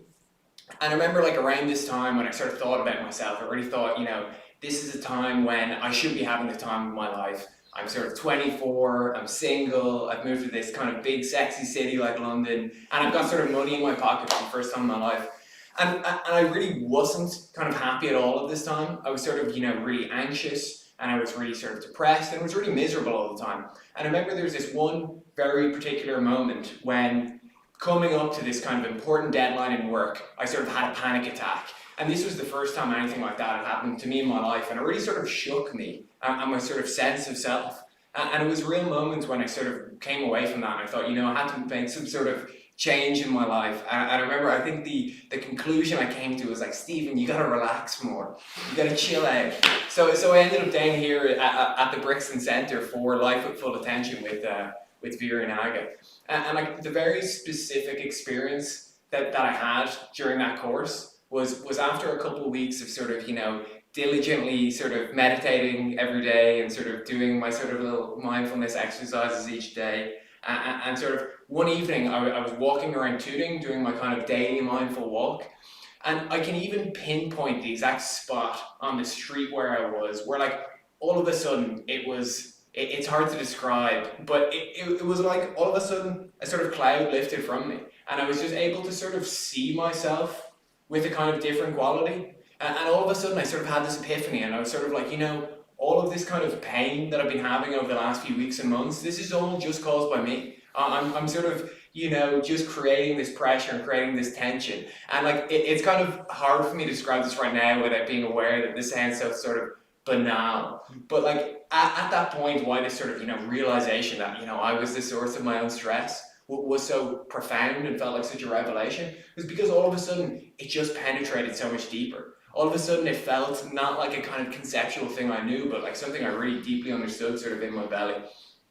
And, that was kind of a useful way for me to kind of change the way that I viewed myself. But I think the thing that I learned about Buddhism then was that, there was something more to this mindfulness thing, something a lot deeper than the sort of, relaxation that I'd come looking for. So I think the second experience that I had where I sort of felt like I learned something important was a couple months later, where I remember I was sort of vibing after the Life of Full Attention course, and sort of Veera Naga said to me, well, we have a study group coming up, would you like to join it? And I remember thinking, yeah, that'll be fun. And I remember thinking, this will probably be chill, maybe we'll do some meditation, maybe we'll get some mindfulness tips. And I remember the very first thing that we did was like the opposite of my idea of chill. Like, it was like, I remember meeting Mitra and he said, well, the first thing we're gonna do is everyone's gonna take 15 minutes to tell their whole life story. And I remember this cold sweat breaking out around my body where, like up to that point in my life, I had felt deeply uncomfortable talking about myself, even with my friends, like sort of awkward and embarrassed. And this idea of, being in this room with 11 strangers and sort of, saying all of this was frightening to me. But really this was, I would say, one of kind of the most powerful experiences of my life. And I think that was sort of for 2 reasons. I think one was, there was a certain degree, and I would just express my gratitude to everyone who was there that night and sort of shared, because there was a degree of openness, of kind of generosity and sort of open-heartedness, sort of exemplified in that talk with these people really just being so honest and sort of telling their story that was really inspirational to me. It was sort of like a moment like, you can sort of do this differently, Stephen. And that was something I really value. And then the other thing was, it was a real lesson in, what sort of empathy was. where, you know, I can just remember the impression that I had of Graham and Mitra and Sagrasila and everyone who's in that room that night when we walked in, and then when we walked out after, I thought, oh my God, I sort of know more about these people than I do about my sort of best friends. And I think, you know, what was sort of so valuable and what I feel like I learned about Buddhism then was, you know, that there's a different way to be with people. That the sense of kind of community and connection that was sort of created in that group across 2 evenings where everyone got 15 minutes to talk was something I think that persists to this day in that group, and is a sort of real inspiration to me to understand, you know, there's a kind of different way to relating to other people that's sort of possible in this thing called Buddhism. And then the kind of third experience where I think I learned something was a couple of months ago again. And this is probably, maybe will sound like the kind of most mundane of them, but I remember at this time in my life, I was really annoyed at my housemate because she wouldn't do the washing up. And I remember sort of like, it was sort of this kind of experience where like often I would kind of come home and there would be a sink full of dishes, and I would be sort of like, you know, at the start, I was kind of like, you know, this is kind of annoying, but I'm gonna suck it up and it's fine. And then gradually over time, I didn't really say anything, and I could kind of feel this like resentment building up in me as time went on, until I sort of realized, you know, I sort of got to this stage where I was feeling like I kind of hated her over something that was quite minor. And I remember just stewing and bubbling over this for so long until one evening we were in our study group and we were talking about kind of, you know, the role of communication and sort of, you know, how kind of the words we say and the way that we communicate with people is so sort of important and sort of frames our relationships. I remember being like, yeah. And I remember talking to Graham that evening after that talk and sort of saying to him, you know, I've got this problem with my housemate. And Graham was like, man, you gotta go home right now and talk to her about it. And I was like, what do you mean, man? Because like the thought of confronting someone about something was terrifying to me. And Graham was like, no, you have to go do it. So I remember getting home that night and sort of seeing the living room light on and being like, and sort of putting my key in the door, and my husband Joe was in the room, and I was like, oh my God, I think I'm gonna do this. And I did, and I sort of sat down and explained it. And it was, you know, well, the reason it was really good. You know, it was sort of this kind of cathartic experience where, you know, I sort of, you know, communicated this is how I was feeling, and she sort of communicated how she was feeling. And there was just this feeling of kind of release for me in sort of, you know, the kind of emotions I was having and a sort of improvement in our relationship, which was, you know, persisted. And I think that the washing up got sort of partly better, but I think the sort of, you know, more important thing was that, like, what that sort of taught me about Buddhism was like, you know, this is something that we first I was doing on the kind of meditation cushion, and then I was doing it in a room like this with other Buddhists, and then that was the kind of moment where I was like, you know, these things that we're learning really have the kind of potential to transform the relationships that we have with, you know, people outside of Buddhism as well. Yeah, so that's sort of what I've learned about Buddhism. And I just, before I finish, like to take a kind of moment to just, you know, express my appreciation for, I think, all the people who, you know, in this kind of path up to becoming a Mitra have given me so much. And I think that's like all the friends I've made around Sangha. I think it's all of the great guys in the study group who I feel like I've learned so much from, and I really consider my friends. And I think especially it's sort of, you know, Sagrasila, Mitra and Veera Naga, who I think have taught me so much along this way. So thank you guys for listening. Yeah,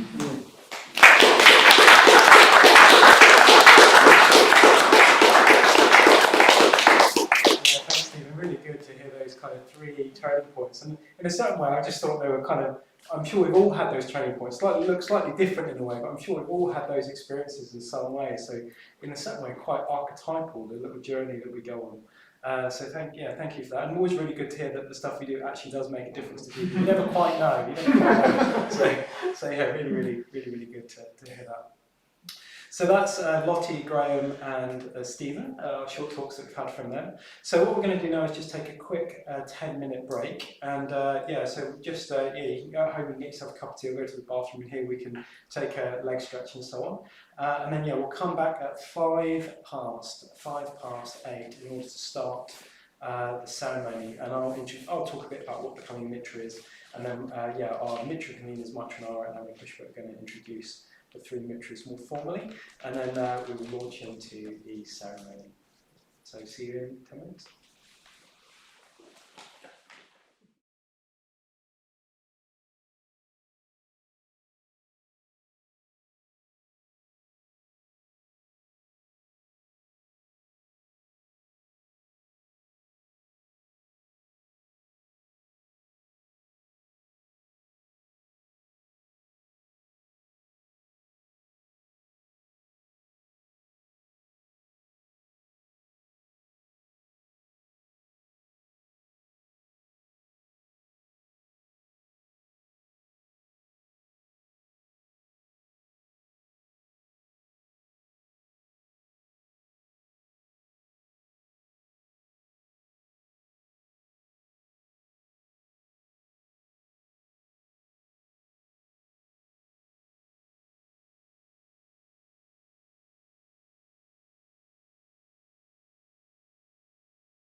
So welcome back. Yeah, I hope you've grabbed a cup of tea. We've all grabbed a cup of tea here.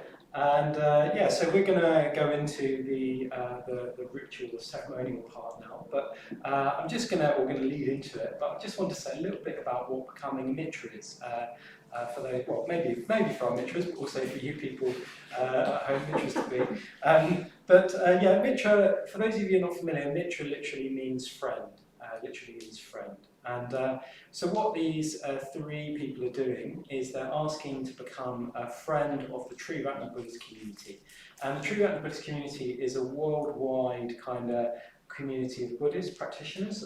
We've got centres almost in every part of the world, some places more than others, but pretty much a whole spread of the world. So they're asking to join a community of Buddhist practitioners. They're asking to become a friend of this community and be part of it, you know, not only be a friend to it, but be part of it. And yeah, when they become a Mitra today, they'll here at the Brixton Buddhist Community, which is a Triratna Buddhist centre, they become a friend or a Mitra to the whole of the Triratna Buddhist community. So wherever they go in the world, they'll be able to walk into their local Buddhist centre and be, yes, I'm a Mitra. People know what that means. And what that means is, or part of becoming a Mitra is making three kind of declarations, or three commitments, if you like. They're quite simple, quite straightforward, but the first one is that you're a Buddhist. So we've heard from the three here, confident that they're all Buddhists, they've all said they're Buddhists, but that basically means that they want to practice the teachings of the Buddha, that they see something in this ideal of the Buddha, and they want to work towards that ideal in their own lives. So they want to practice as Buddhists. The second one is that they want to follow the 5 ethical principles, or the 5 kind of skillful actions, skillful behaviours. Yeah, this is a sort of list that is, a set of principles or precepts that are followed throughout the Buddhist world in all Buddhist traditions. And yeah, they're basically like good standards of behaviour. They're not sort of rules, they're definitely principles. We've all got stuff to work on, but what they're saying is that they want to work on these standards of behaviour. They want to look at their own behaviour, and they want to gradually improve that and work on skillful means of behaviour. And they are not causing harm or love, I'll do the positive ones, but love, generosity, sorry, I've got brain freeze. Contentment, thank you much, Renara. Contentment, that's one I need to work on. And then that's 3 acts of the body. There's an act of speech, so speaking truthfully, and an act of the mind, which is not to cloud the mind with intoxicants or otherwise distractions, basically. So they constantly want to work on these 5 things in their own way, in their own life. And the third thing is that they want to practice within this community. So they've done a look, there's a lot of Buddhist schools out there, there's a lot of other religions and belief systems as well out there, but that they've decided that at least for this moment in time, they want to practice wholeheartedly within the Triratna Buddhist community. They've done enough looking around. And so that means, both kind of locally, for the time being they want to be part of the Brixton community, but they also want to be part of the Triratna community much more broadly. That doesn't just mean kind of participating or turning up or watching live streams. It also does mean really actively engaging with it. So it means, being part of the community, being a friend to people, connecting with people, and things like sort of giving back in a way, volunteering, giving financially to whatever degree that they're able to do so, and really just participating in this community. There's no kind of structures of this community, if you see what I mean. There's no kind of central body necessarily that they're joining it. The community is simply a collection of practitioners. So to be part of that community is to participate in it, into whatever way people can and want to. So yeah, they're the kind of explorations, they're the kind of expectations and declarations that people undertake when becoming Mitra. But it's a significant step. I mean, for me, describing myself as a Buddhist was a significant step, if you see what I mean. And also, you may, I'm sure all of us practice these kind of ethical precepts, and to some degree, but a kind of formal public declaration of that is really helpful for just kind of concretizing, just making it clear, like, yes, I want to do this, yes, I want to do this. So it's a really significant moment for the three Mitras to be. I still remember my Mitra ceremony today. It was definitely a pivotal moment. So yeah, so I hope that they also get a similar thing out of it in their ceremony. So that's all I'll say. I'll say a little bit about the specifics of the ceremony just before, so you don't forget. But what I'm going to do now is just hand over to Amrita first of all, who's going to formally introduce Lottie in Amrita's role as Mitra convener, women's Mitra convener.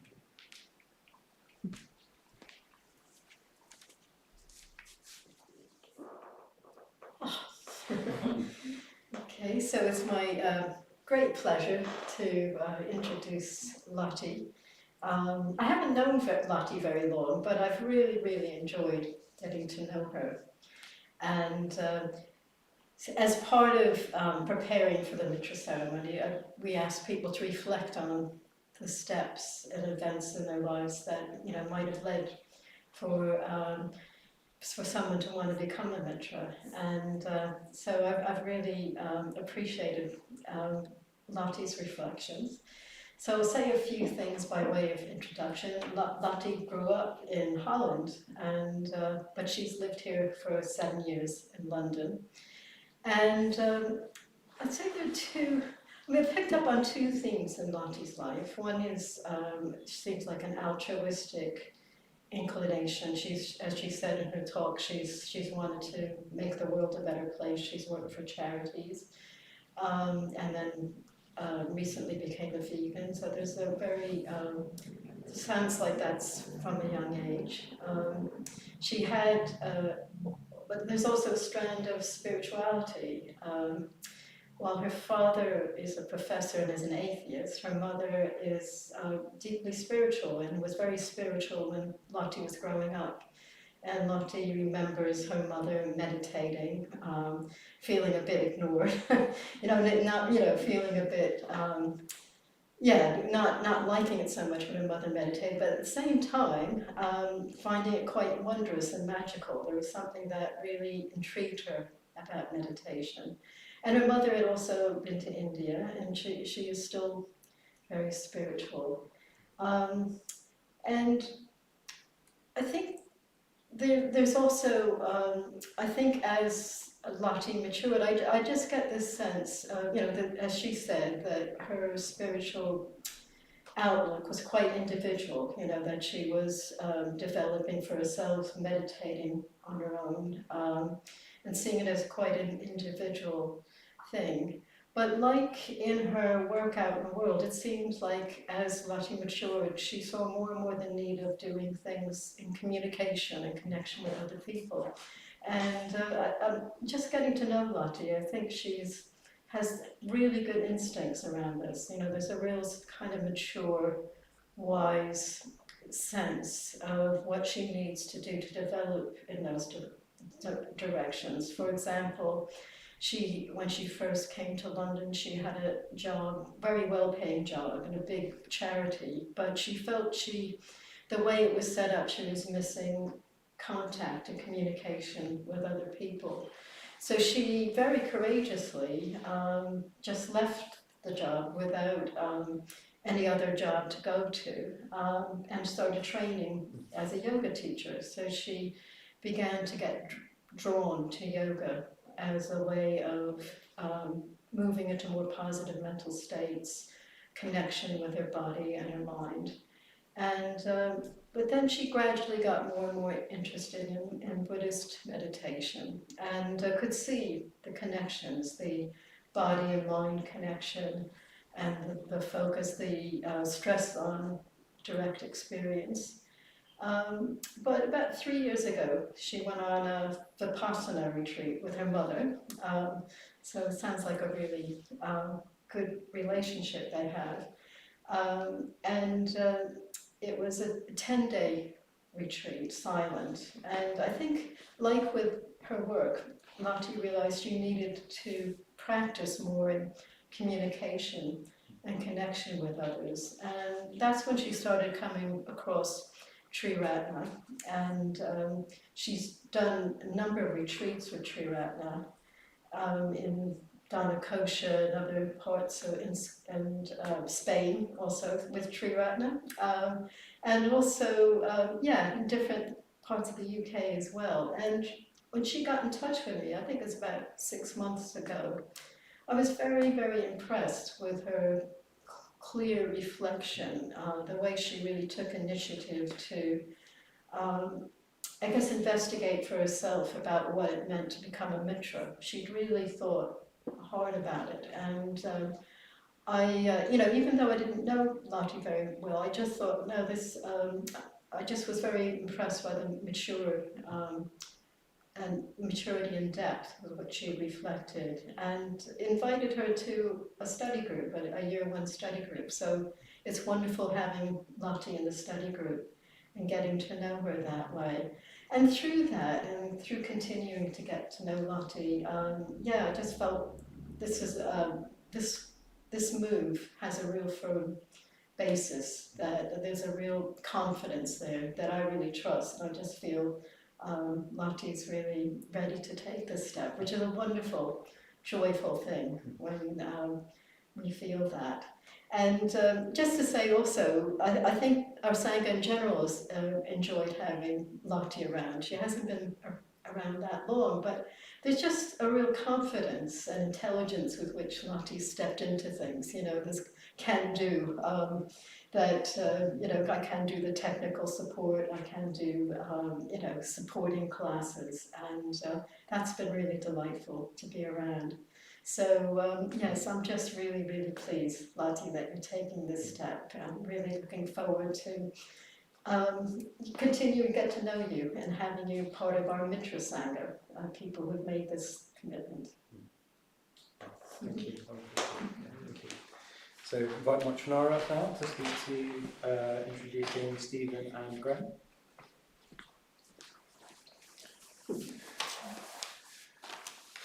Great, so lovely to hear about your journey, Lottie. So we're here to talk about my good friend Graham and good friend Stephen. We asked them both to say a little bit about the journey. So I'll start with you, Graham. So what Graham was saying was that he was initially drawn into the community for kind of mindfulness reasons, mindfulness and meditation. But what he discovered was a deep and robust commitment towards the precepts and teachings of Buddhism. So he came for meditation, and he stayed for the Dharma in a way, and all that underpinned by genuine friendship. So he was saying that he was involved for a number of years in a different spiritual community, a yoga with a yoga basis. But there's some parts of that culture we found difficult to kind of really grow in that and make progress in that culture. So I think it was important for Graham to feel safe in Triratna, and he said here, he feels very safe in the community, sense of accountability for those that are more experienced, and as well as those at the beginning of their journey. He says he's encountered a lot of openness, a lot of honesty, and real emphasis on the individual's experience and articulating that experience. And he says that in the rare occasion where he has got into a bit of a disagreement with somebody, there's always been a really good reconciliation, and how people are, it's just generally really impressed with the kind of levels of communication that is found within this community. Very, very comforted and reassured by both that and the quality of the teachings and his resonance with the teachings. So that was something of Graham's journey. So some of my own personal reflections on Graham is that he has quite, I would say, qualities, slightly otherworldly qualities of kind of purity and innocence that are not kind of, they're not kind of fashionable qualities in a way, but they're so disarming. There's nothing cynical about Graham. I've never heard him say anything cynical. There's this kind of genuine kind of purity and kind of willingness to engage with people. So it's very disarming quality, very lovely quality. And he's also got a real determination. He's got a really dogged determination. If he doesn't understand something in the Mitra studies, which we run, myself and Simon Cedar run with a group of guys, of which Graham is part, he'll read something once, read it twice, he'll read it 4 times until he's kind of got his, you know, it's just a real determination to understand for himself. To penetrate into that teaching, understand and make that teaching his own, rather than just kind of skim over it and be prepared for kind of superficial. And if he doesn't understand it, there's a real honesty in like, don't get that, you know. And that's really I find it so helpful. You know, that there's no disingenuity about whether you understand something or not. So there's real determination, and I see that really come through in your training to be a master, and you know, going through the training and yeah, just forging your own business in that, which I'm sure, like I can imagine, you really bring all that lovely openness with you. And I'm sure it's real benefit to people to encounter you as well as the massage, you know.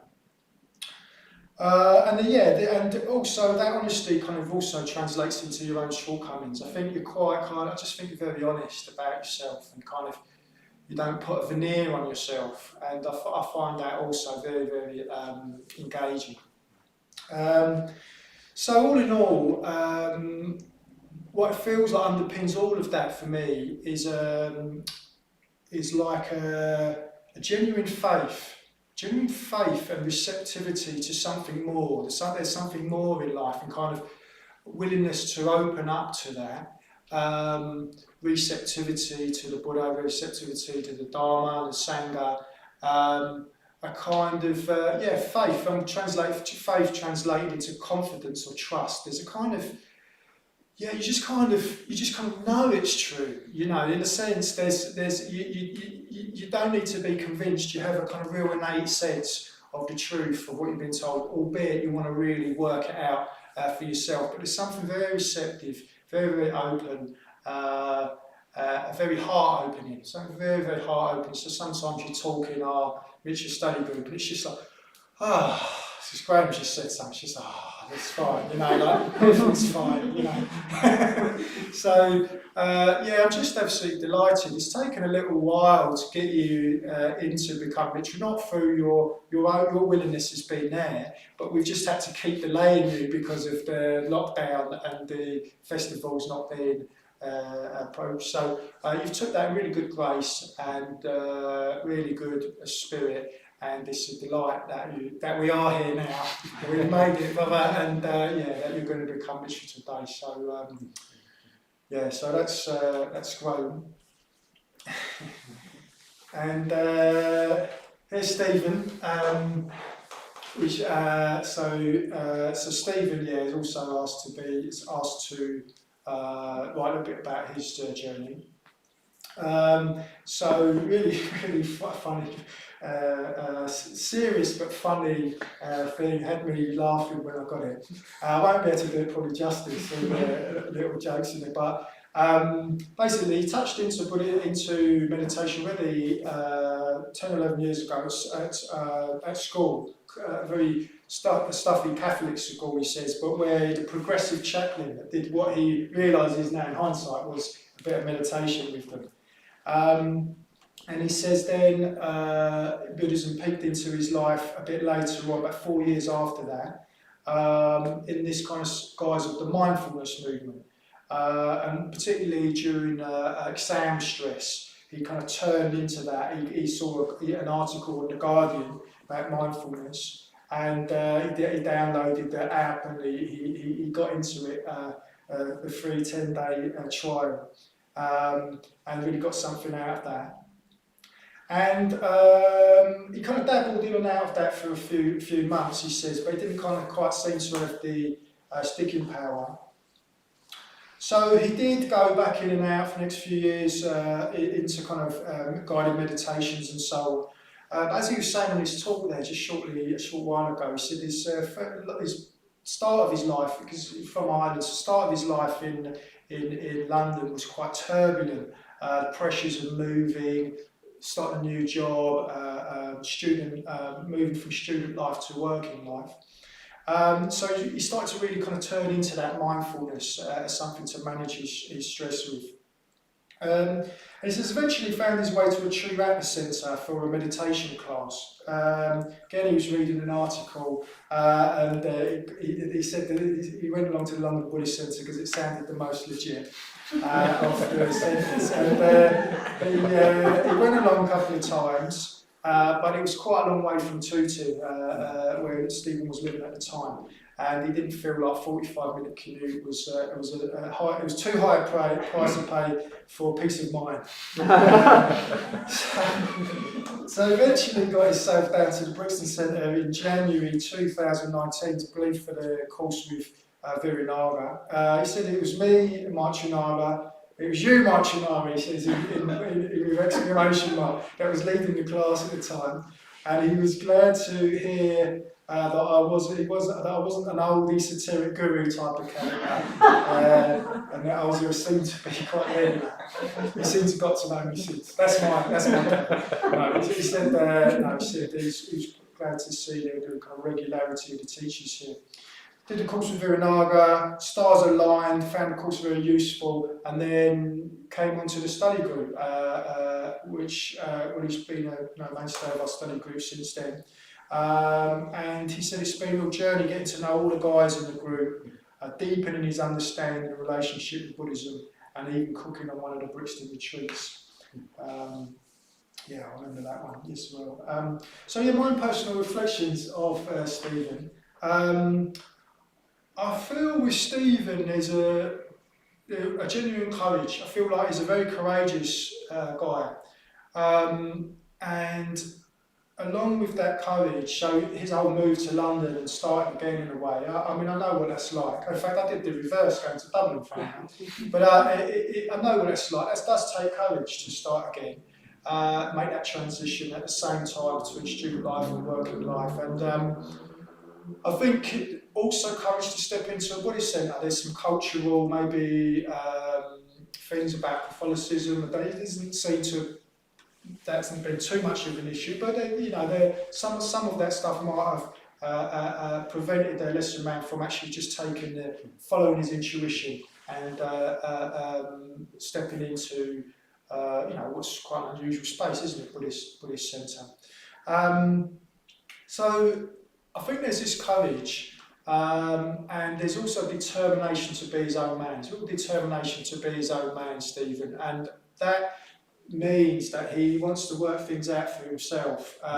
He kept us guessing for a long time if he was going to, become a Mitra. He's really working it out. Was this the right thing?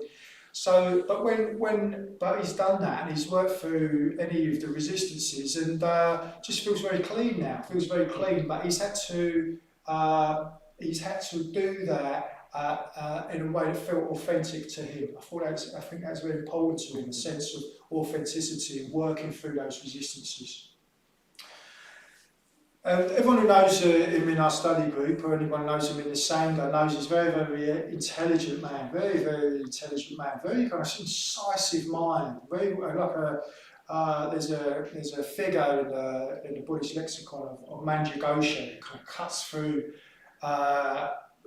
ignorance with a sword, this kind of flaming sword, and he holds the teachings up to his heart like this.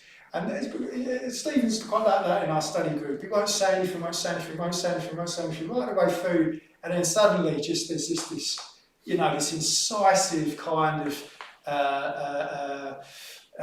crystallization of something, and it's so it's a kind of joy to hear that kind of that incisiveness working its way out.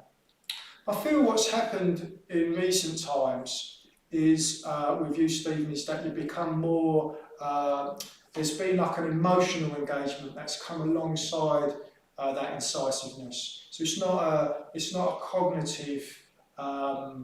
It's not just a cognitive, a kind of just trying to be clever. There's a real emotional underpinning to it. So it comes with this weightiness. It comes with this weightiness, and I really feel like just becoming a man, just becoming a real man of weightiness that has got something to say. And when you say it, it's really said, you know.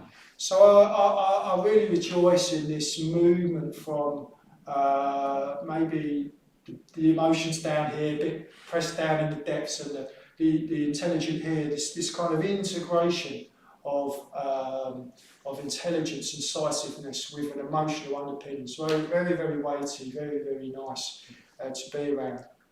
So I'm delighted to see Stephen becoming a Mitra. I feel he's got so much to offer, and just very, very pleased to there to say a few words about Stephen there. So well done, guys. Great, thank you much. Good. So we've had them fully rejoiced in now, and now everyone's happy. They're happy. Mitra communities are happy. I'm happy. So let's make them Mitras. So I'm just going to introduce the ceremony a bit, and I'm partly going to do this to just key everybody in, but also maybe to give Jack a moment to reorientate the cameras, possibly, if you want. Okay, I'll just check Yeah, that's right. Thank you, Jack. Yeah. If you're new to Buddhist ritual, I'm not going to explain all the details of it because it would take forever anyway. So, but what I will say is that what we're going to do is the ceremony takes place in part of a kind of sort of multi-stage drama, and it's done. It's a collective practice we do together. It's done in parts. So most of it's in English. I will say verses or lines, and everyone will repeat them back to me. And there is one bit that's in another language. It's in as a section in Pali, and the reason we do this in Pali is because of these are the ethical principles that I talked about earlier, and they're shared by all Buddhist groups throughout the world. So we do them in the same language as all these other groups to share with them. So and you're very welcome to just, if it's your first time, you're very welcome to just watch. You don't have to participate, or you can get involved. Same with you at home as well, and your families and friends tuning in at home. And for those who are familiar with the puja, what we'll be doing is we'll do the whole thing. And between the first and second verse, Amma Pushpa is going to read the Shakyamuni mantra. And for those of you at home, or for those of you here, if you want to, you're welcome to come up and make a candle offering to the shrine, if you would like to do that in that mantra. And then we will we'll start the Going for Refuge verse. And at the end of the Going for Refuge verse, we'll stop, we'll pause, and I'll invite each of the Mitras to be up one by one. And they'll come to me, and I'll give them the appropriate offering, a flower and or incense. And we'll just sit in silence and watch them make the offerings. And this is them effectively making those declarations, making those offerings. The flower representing impermanence, or the truth of impermanence, the candle representing the light of the Buddha, and the incense representing sangha, the community, the spiritual community. So 3 symbolic offerings. And at that point, they will become Mitras. They'll become Mitras in the Triratna Buddhist Community. And then we will do the refuges and precepts. This is the section in Pali. We'll do that together. And they've probably done these before in many other rituals, but this will have a special significance for them because it'll be the first time they've done them as Mitras. So we'll all join in with you on that, again, in call and response. And we'll proceed through the ceremony, and then we'll have the Heart Sutra, and we'll do that in unison for those who know it. If you don't know it, you can just listen, that's absolutely fine. And then after that, Saraswati is going to give us a short reading about the Buddha, about praises of the Buddha. And then, depending on time, we may have a second mantra towards the end, and closing mantras. And I just want to say, when we get to the end of the puja, it ends on 3 shantis, and shanti means peace. Yeah, so shanti, shanti, shanti. And that, what I'd encourage you to do is just sit really still at the end. Yeah, sometimes you can build up an energy in a ritual like this, and there can be a real kind of magical energy in the room. So yeah, when we get to the last shanti, just sit as still as you can, sit as quietly as you can, just for a little while, just to see if you can get a sense of that bit of magic that's in the room. And what we'll do is we'll just all sit together in silence for a few, maybe 5 minutes or something, just to allow the mitras, the mitras at that point, to absorb that experience, and we'll just sit with them in kind of solidarity. And then, last of all, we'll celebrate them right at the end, but I'll tell you about that when we get there. So that's it. That's a quick whistle-stop tour. If you forget, don't worry. I'll lead you all through. You don't need to remember all that. There's not going to be a test. Yeah.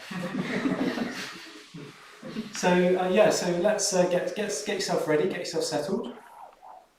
Get yourself ready to go.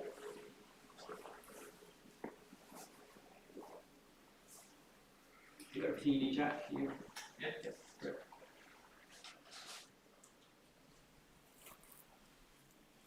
Okay, so we'll just sit for a minute or two, and I'll just really encourage you to connect with the sense of your body, the sensations in the body. We've had quite a lot of talking today, and it's all been very good, isn't it? Very enjoyable, but it can also lead to a kind of headiness. So just spend a few moments connecting with our body, the contact with the chair or the cushion, maybe. Maybe a sense of, if you're feeling happy or feeling joyful, maybe just connecting with a sense of that emotion. Just the feeling of it in the body. See if you can see where you feel that happiness, or perhaps you're feeling a sense of metta for Lottie, Graham and Stephen. So just connecting with that in the body.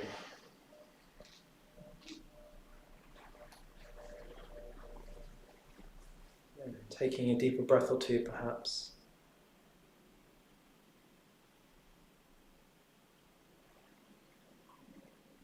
Letting ourselves sink down. Letting our energy settle.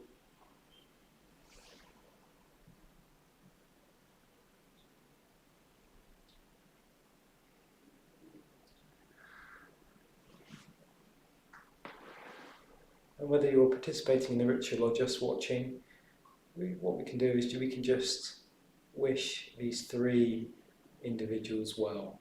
Just wish them well.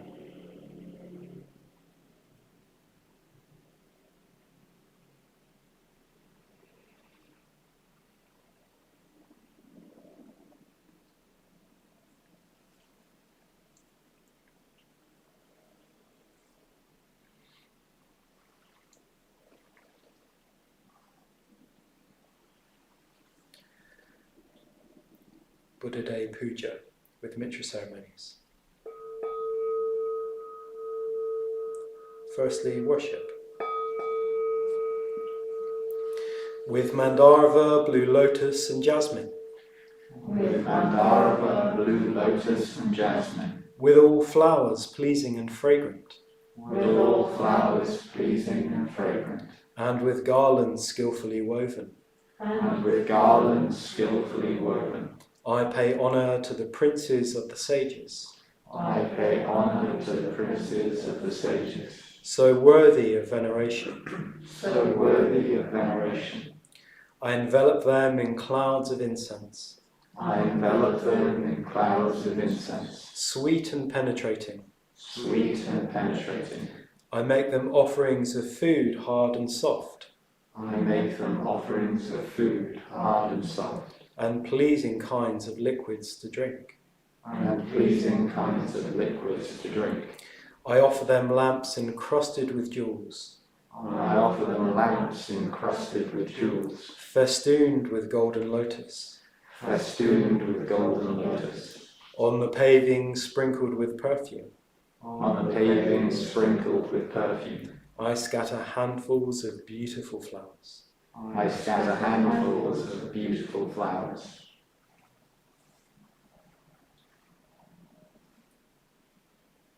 Muni Muni Maha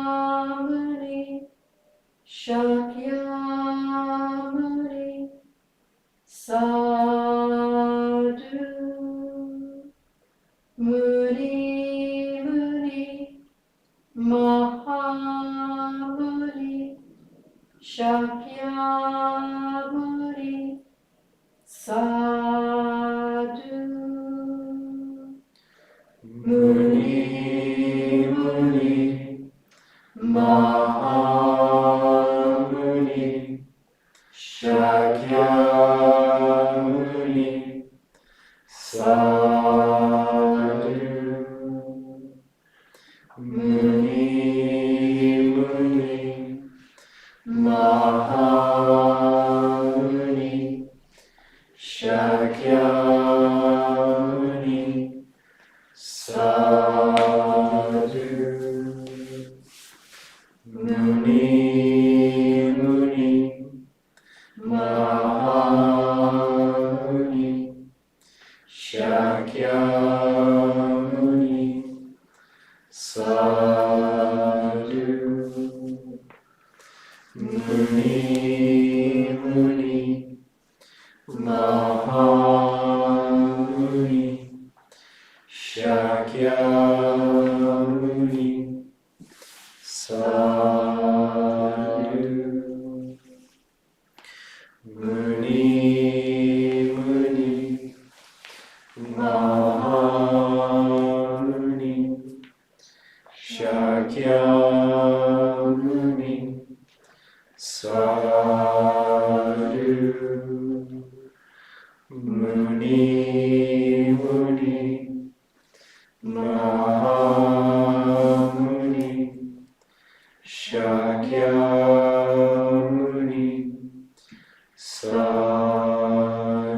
Sadhu, Muni, Muni,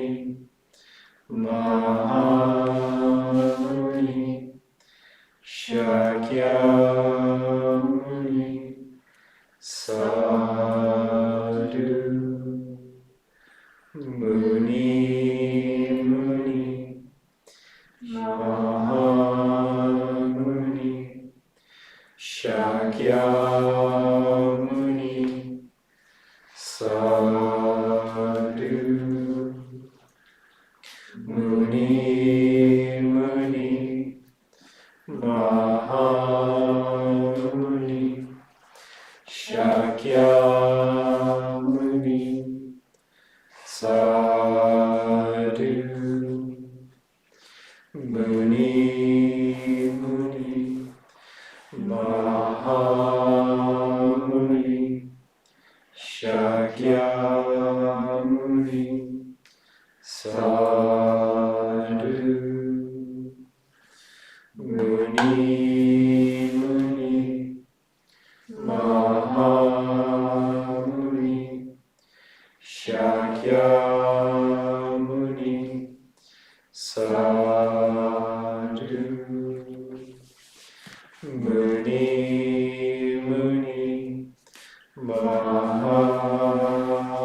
Mahamuni, Shakyamuni, Sadhu, Muni, Muni, Mahamuni, Shakyamuni, Sadhu, Muni, Muni, Mahamuni, Shakyamuni, Sadhu, Muni, Muni, Mahamuni, Shakyamuni, Sadhu, Muni, Muni, Mahamuni,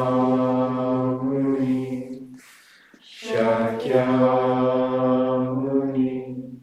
Sadhu, Muni, Muni, Mahamuni, Shakyamuni, Sadhu. Muni, Muni, Mahamuni, Shakyamuni, Sadhu. Muni, Muni, Mahamuni, Shakyamuni, Sadhu. Muni, Muni, Mahamuni, Shakyamuni, Sadhu. Muni, Muni, Mahamuni,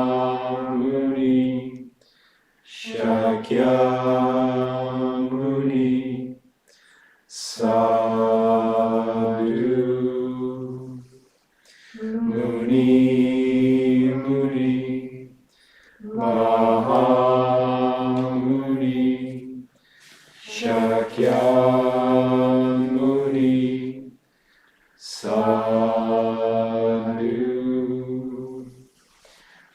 Muni, Muni, Mahamuni, Shakyamuni, Sadhu. Muni, Muni, Mahamuni, Shakyamuni, Sadhu. Muni, Muni, Mahamuni, Shakyamuni, Sadhu. Muni, Muni, Mahamuni, Shakyamuni, Sadhu.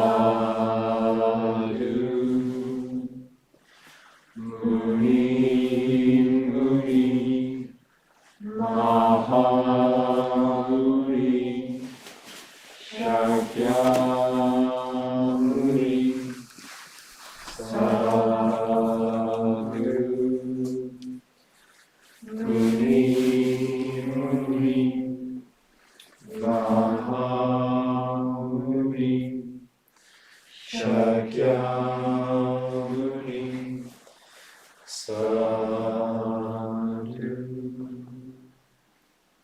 Muni, Mahamuni,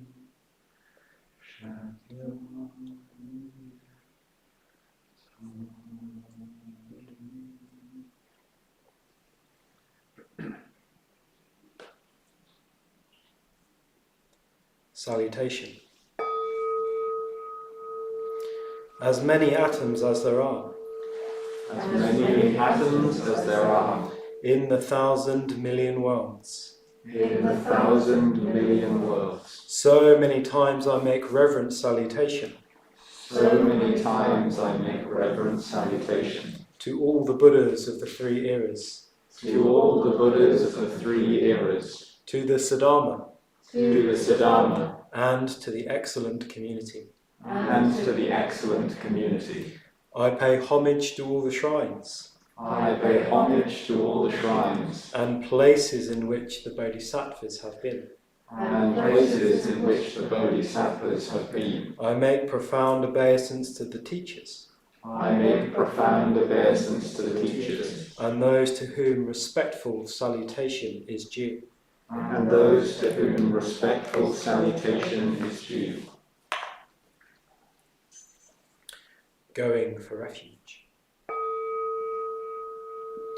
This very day, This very day, I go for my refuge I go for my refuge to the powerful protectors, to the powerful protectors, whose purpose is to guard the universe, whose purpose is to guard the universe, the mighty conquerors who overcome suffering everywhere. the mighty conquerors who overcome suffering everywhere. Wholeheartedly also I take my refuge Wholeheartedly also I take my refuge. In the Dharma they have ascertained, In the Dharma they have ascertained, which is the abode of security against the rounds of rebirth. which is the abode of security against the rounds of rebirth. Likewise in the host of bodhisattvas, Likewise in the host of bodhisattvas, I take my refuge. I take my refuge. So now we come to the Mitra Ceremonies. And I will invite them up in order. So to start with, I'm going to invite Graham, first of all.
Noting.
Let's dig in.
So there we have the 3 newest Mitras of the Triratna Buddhist Community, Graham, Lottie and Stephen, and we can firstly celebrate them with 3 hearty sadhus.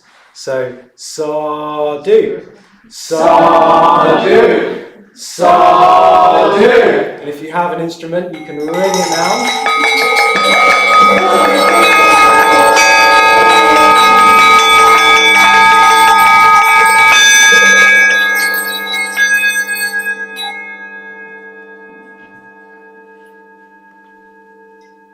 So now we complete the puja with our 3 new mitras, and we start with, or we continue with the refuges and precepts.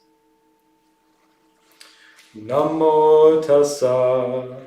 Namo tassa. Bhagavato arahato. Arahato, arahato. Samma sambuddhassa. Samma sambuddhassa. Namo tassa. Namo tassa. Bhagavato arahato. Bhagavato, arahato. Samma sambuddhassa. Samma sambuddhassa. Namo tassa. Namo tassa. Bhagavato arahato. Bhagavato, arahato. Samma sambuddhassa. Samma sambuddhassa. Buddhang saranang gacchami. Buddhang saranang gacchami. Dhammang saranang gacchami. Dhammang saranang gacchami. Sanghang saranang gacchami. Sanghang saranang gacchami. Dujampi buddhang saranang gacchami. Dujampi buddhang saranang gacchami. Dujampi dhammang saranang gacchami. Dujampi dhammang saranang gacchami. Dujampi sanghang saranang gacchami. Dujampi sanghang saranang gacchami. Tatyampi buddhang saranang gacchami. Tatyampi buddhang saranang gacchami. Tatyampi dhammang saranang gacchami. Tatyampi dhammang saranang gacchami. Tatyampi sanghang saranang gacchami. Tatyampi sanghang saranang gacchami. Panatipata. Anatipata. Veramani. Veramani. Sekapadam. Sekapadam. Samadhyami. Samadhyami. Adinadana. Adinana. Veramani. Veramani. Sekapadam. Sekapadam. Samadhyami. Samadhyami. Kamesu. Kamesu. Mechachara. Mechachara. Veramani. Veramani. Sekapadam. Sekapadam. Samadhyami. Samadhyami. Musavada. Musavada. Veramani. Veramani. Sekapadam. Sekapadam. Samadhyami. Samadhyami. Suramarya. Suramirya. Maja. Maja. Hammadatana. Hammadatana. Veramani. Veramani. Sekapadam. Sekapadam. Samadhyami. Samadhyami. Sadhu. Sadhu. Sadhu. Sadhu. Sadhu. Sadhu. With deeds of loving kindness, With deeds of loving kindness, I purify my body. I purify my body. With open-handed generosity, With open-handed generosity, I purify my body. I purify my body. With stillness, simplicity, and contentment, With stillness, simplicity, and contentment, I purify my body. I purify my body. With truthful communication, with truthful communication, I purify my speech. I purify my speech. With mindfulness clear and radiant, With mindfulness clear and radiant, I purify my mind. I purify my mind.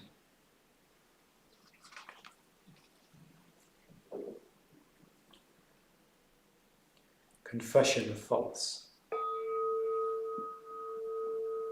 The evil that I have heaped up, The evil that I have heaped up, through my ignorance and foolishness, through my ignorance and foolishness, evil in the world of everyday experience, evil in the world of everyday experience, as well as evil in understanding and intelligence, as well as evil in understanding and intelligence. all that I acknowledge to the protectors, All that I acknowledge to the protectors, standing before them, standing before them, with hands raised in reverence, with hands raised in reverence, and terrified of suffering. and terrified of suffering. I pay salutations again and again. I pay salutations again and again. May the leaders receive this kindly, May the leaders receive this kindly, just as it is with its many faults. just as it is with its many faults.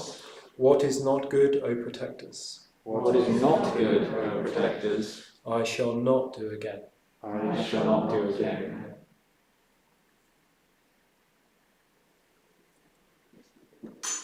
Rejoicing in merit. I rejoice with delight I rejoice with delight in the good done by all beings, in the good done by all beings, through which they obtain rest, through which they obtain rest, with the end of suffering. with the end of suffering. May those who have suffered be happy. May those who have suffered be happy. I rejoice in the release of beings I rejoice in the release of beings from the sufferings of the realms of existence. from the sufferings of the realms of existence. I rejoice in the nature of the Bodhisattva I rejoice in the nature of the Bodhisattva and the Buddha, and the Buddha, who are protectors. who are protectors. I rejoice in the arising of the will to enlightenment I rejoice in the rising of the will to enlightenment and the teaching, and the teaching, those oceans that bring happiness to all beings, those oceans that bring happiness to all beings, and are the abode of welfare of all beings. and are the abode of welfare of all beings.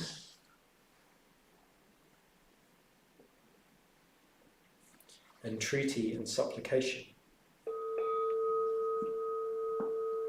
Saluting them with folded hands, Saluting them with folded hands, I entreat the Buddhas in all the quarters. I entreat the Buddhas in all the quarters. May they make shine the lamp of the Dharma May they make shine the lamp of the Dharma for those wandering in the suffering of delusion.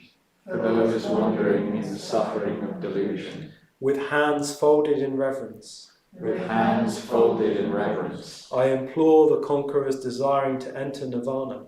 I implore the conquerors desiring to enter nirvana. May they remain here for endless ages, May they remain here for endless ages, so that life in this world does not grow dark. so that life in this world does not grow dark. The Heart Sutra. The Bodhisattva of compassion, when he meditated deeply, saw the emptiness of all five skandhas and sundered the bonds that caused him suffering. Here then, form is no other than emptiness, emptiness no other than form. Form is only emptiness, emptiness only form. Feeling, thought and choice, consciousness itself, Are the same as this. All things are by nature void. They are not born or destroyed, nor are they stained or pure, nor do they wax or wane. So, In in emptiness, no form, no feeling, thought or choice, nor is there consciousness, no eye, ear, nose, tongue, body, mind. no colour, sound, smell, taste, touch, or what the mind takes hold of, nor even act of sensing. No ignorance or end of it, nor all that comes of ignorance. No withering, no death, no end of them. Nor is there pain or cause of pain, or ceasing pain or noble path to lead from pain. Not even wisdom to attain. Attainment too is emptiness. So know that the Bodhisattva, holding to nothing whatever, but dwelling in primal wisdom, is freed of delusive hindrance, rid of the fear bred by it, and reaches clearest nirvana. All Buddhas of past and present, Buddhas of future time, using this primal wisdom, come to full and perfect vision. Hear then the great Dharani, the radiant peerless mantra, the Prajnaparamita, whose words allay all pain. Hear and believe its truth. Gate, gate, paragate, parasamgate, bodhi swaha. Gate, gate, paragate, parasamgate, bodhi swaha. Gate, gate, paragate, parasamgate, bodhi swaha.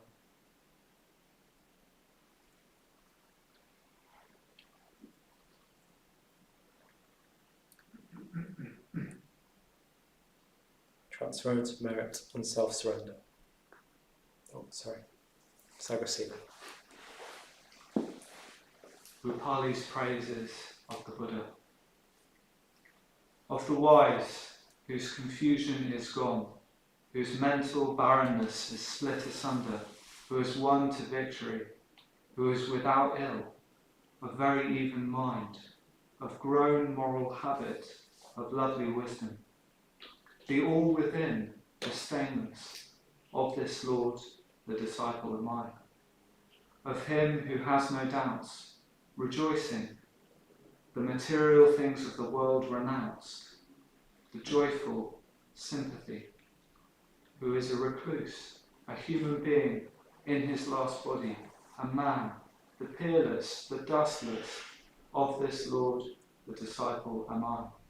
Of him who is sure, skilled, the leader away, the excellent charioteer, the matchless, the shining, of no incertitude, bringing light, breaking pride, the hero, of this Lord, the disciple am I. Of the noblest of men, the immeasurable, deep, one to knowledge, bringer of security, a knower, on Dharma standing, self-controlled, who has gone beyond attachment, who is freed, of this Lord, the disciple am I. Of the Supreme One, whose lodgings are remote, who has destroyed the fetters, who is freed, who speaks amiably, who is purified, the flag laid low, passionless, tamed, without impediments, of this Lord, the disciple am I.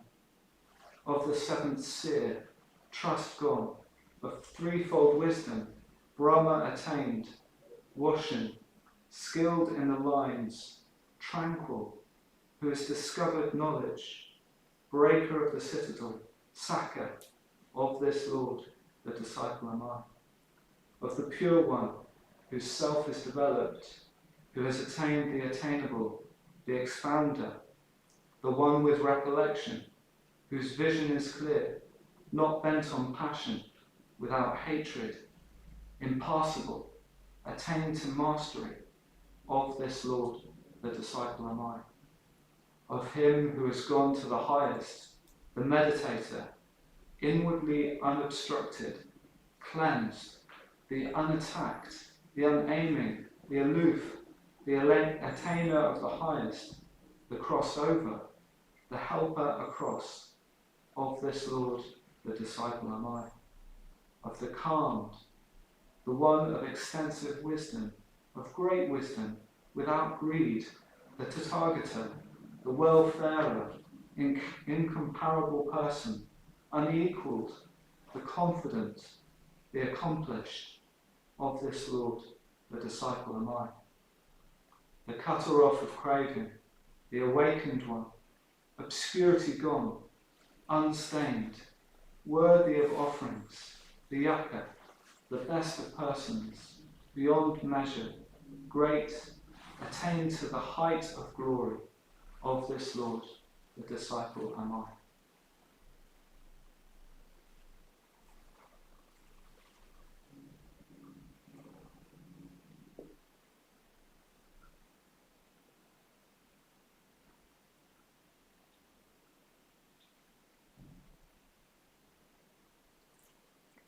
Transference of merit and self-surrender.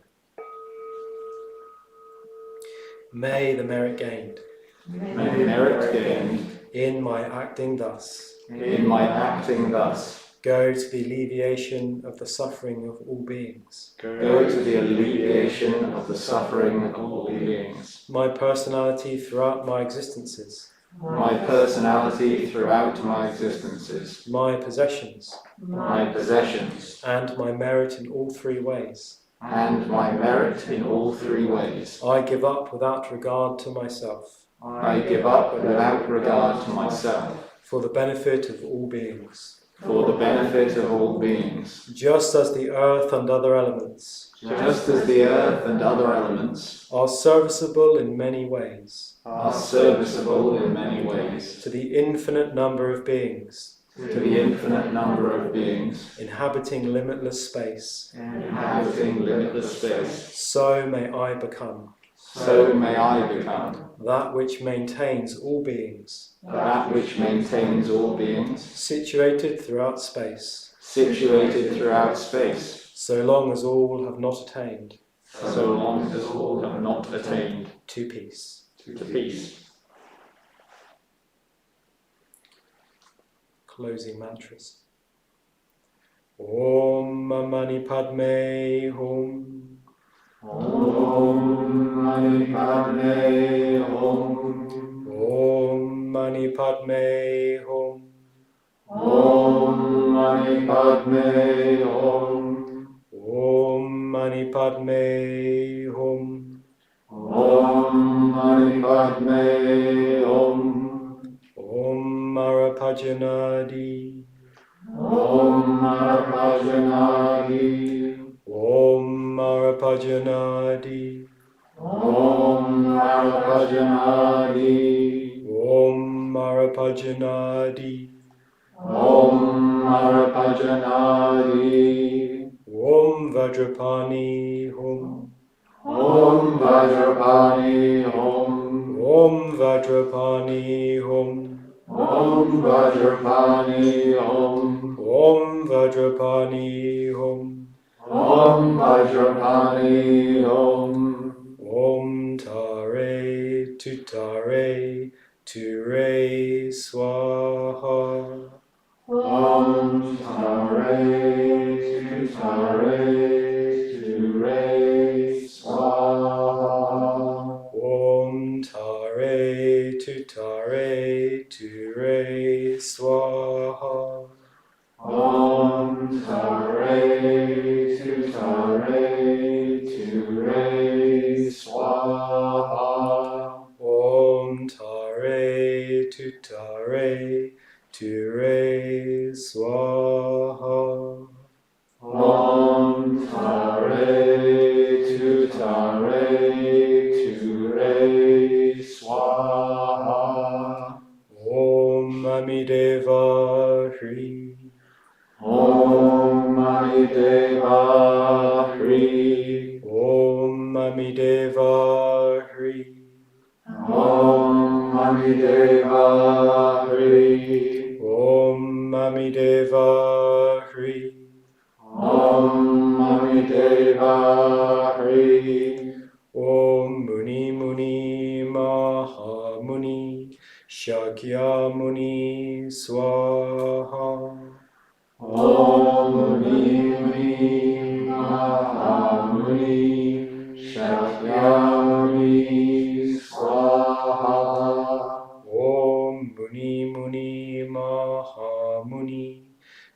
Shakyamuni Swaha. Om Muni Muni Mahamuni Shakyamuni Swaha. Om Muni Muni Mahamuni Shakyamuni Swaha. Om Muni Muni Mahamuni Shakyamuni Swaha. Om Ahum Vajraguru Padma Siddhi Hum. Om Ahum Vajraguru Padma Siddhi Hum. Om Ahum Vajraguru Padma Siddhi Hum.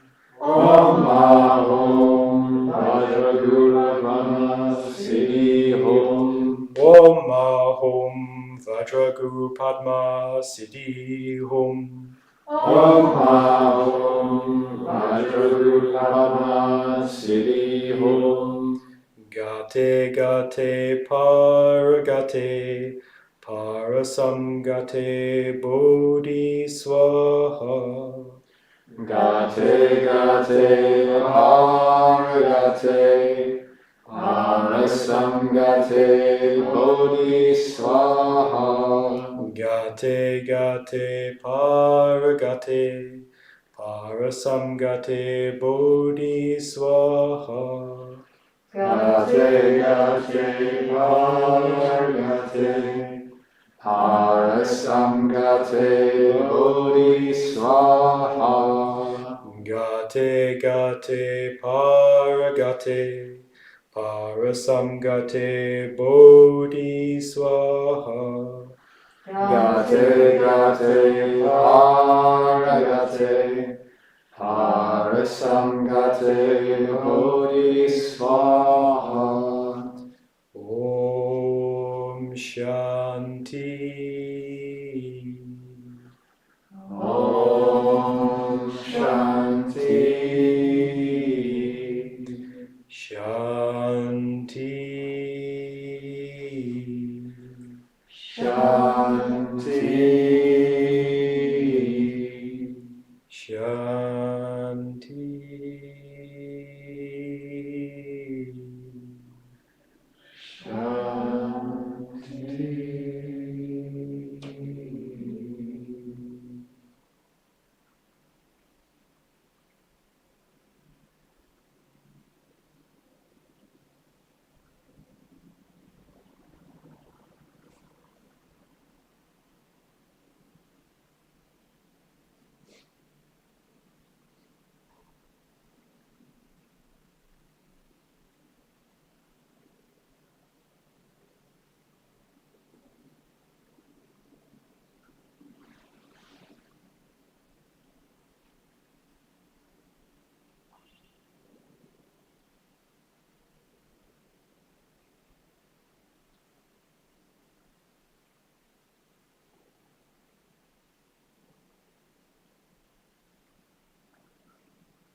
concludes our ceremony for Graham, Lottie and Stephen in celebration of Buddha Day, and all that's left is for us to distribute the fine offerings of the sangha. So there's an abundance of cards and gifts for all three of you. So we've got 3 table with us. We're going to come forward and give you a range of gifts. An incredible richness. I'd never believe how much appears for you guys. So yeah, really enjoy. Mike and I was like, is that all for one person? And I was like, yeah. So There's some of it. there you go. So yeah, this is from what everyone in the sangha. They've been coming in for weeks now. So yeah, this is all for you. A real expression of care in the community and what people think of you and want to rejoice in you. So yeah, I hope you go home and enjoy reading all your cards and opening all your gifts and presents. And just finally, we'll just end on one final big sound celebration to let everyone know in Brixton what's happened here today. Really big.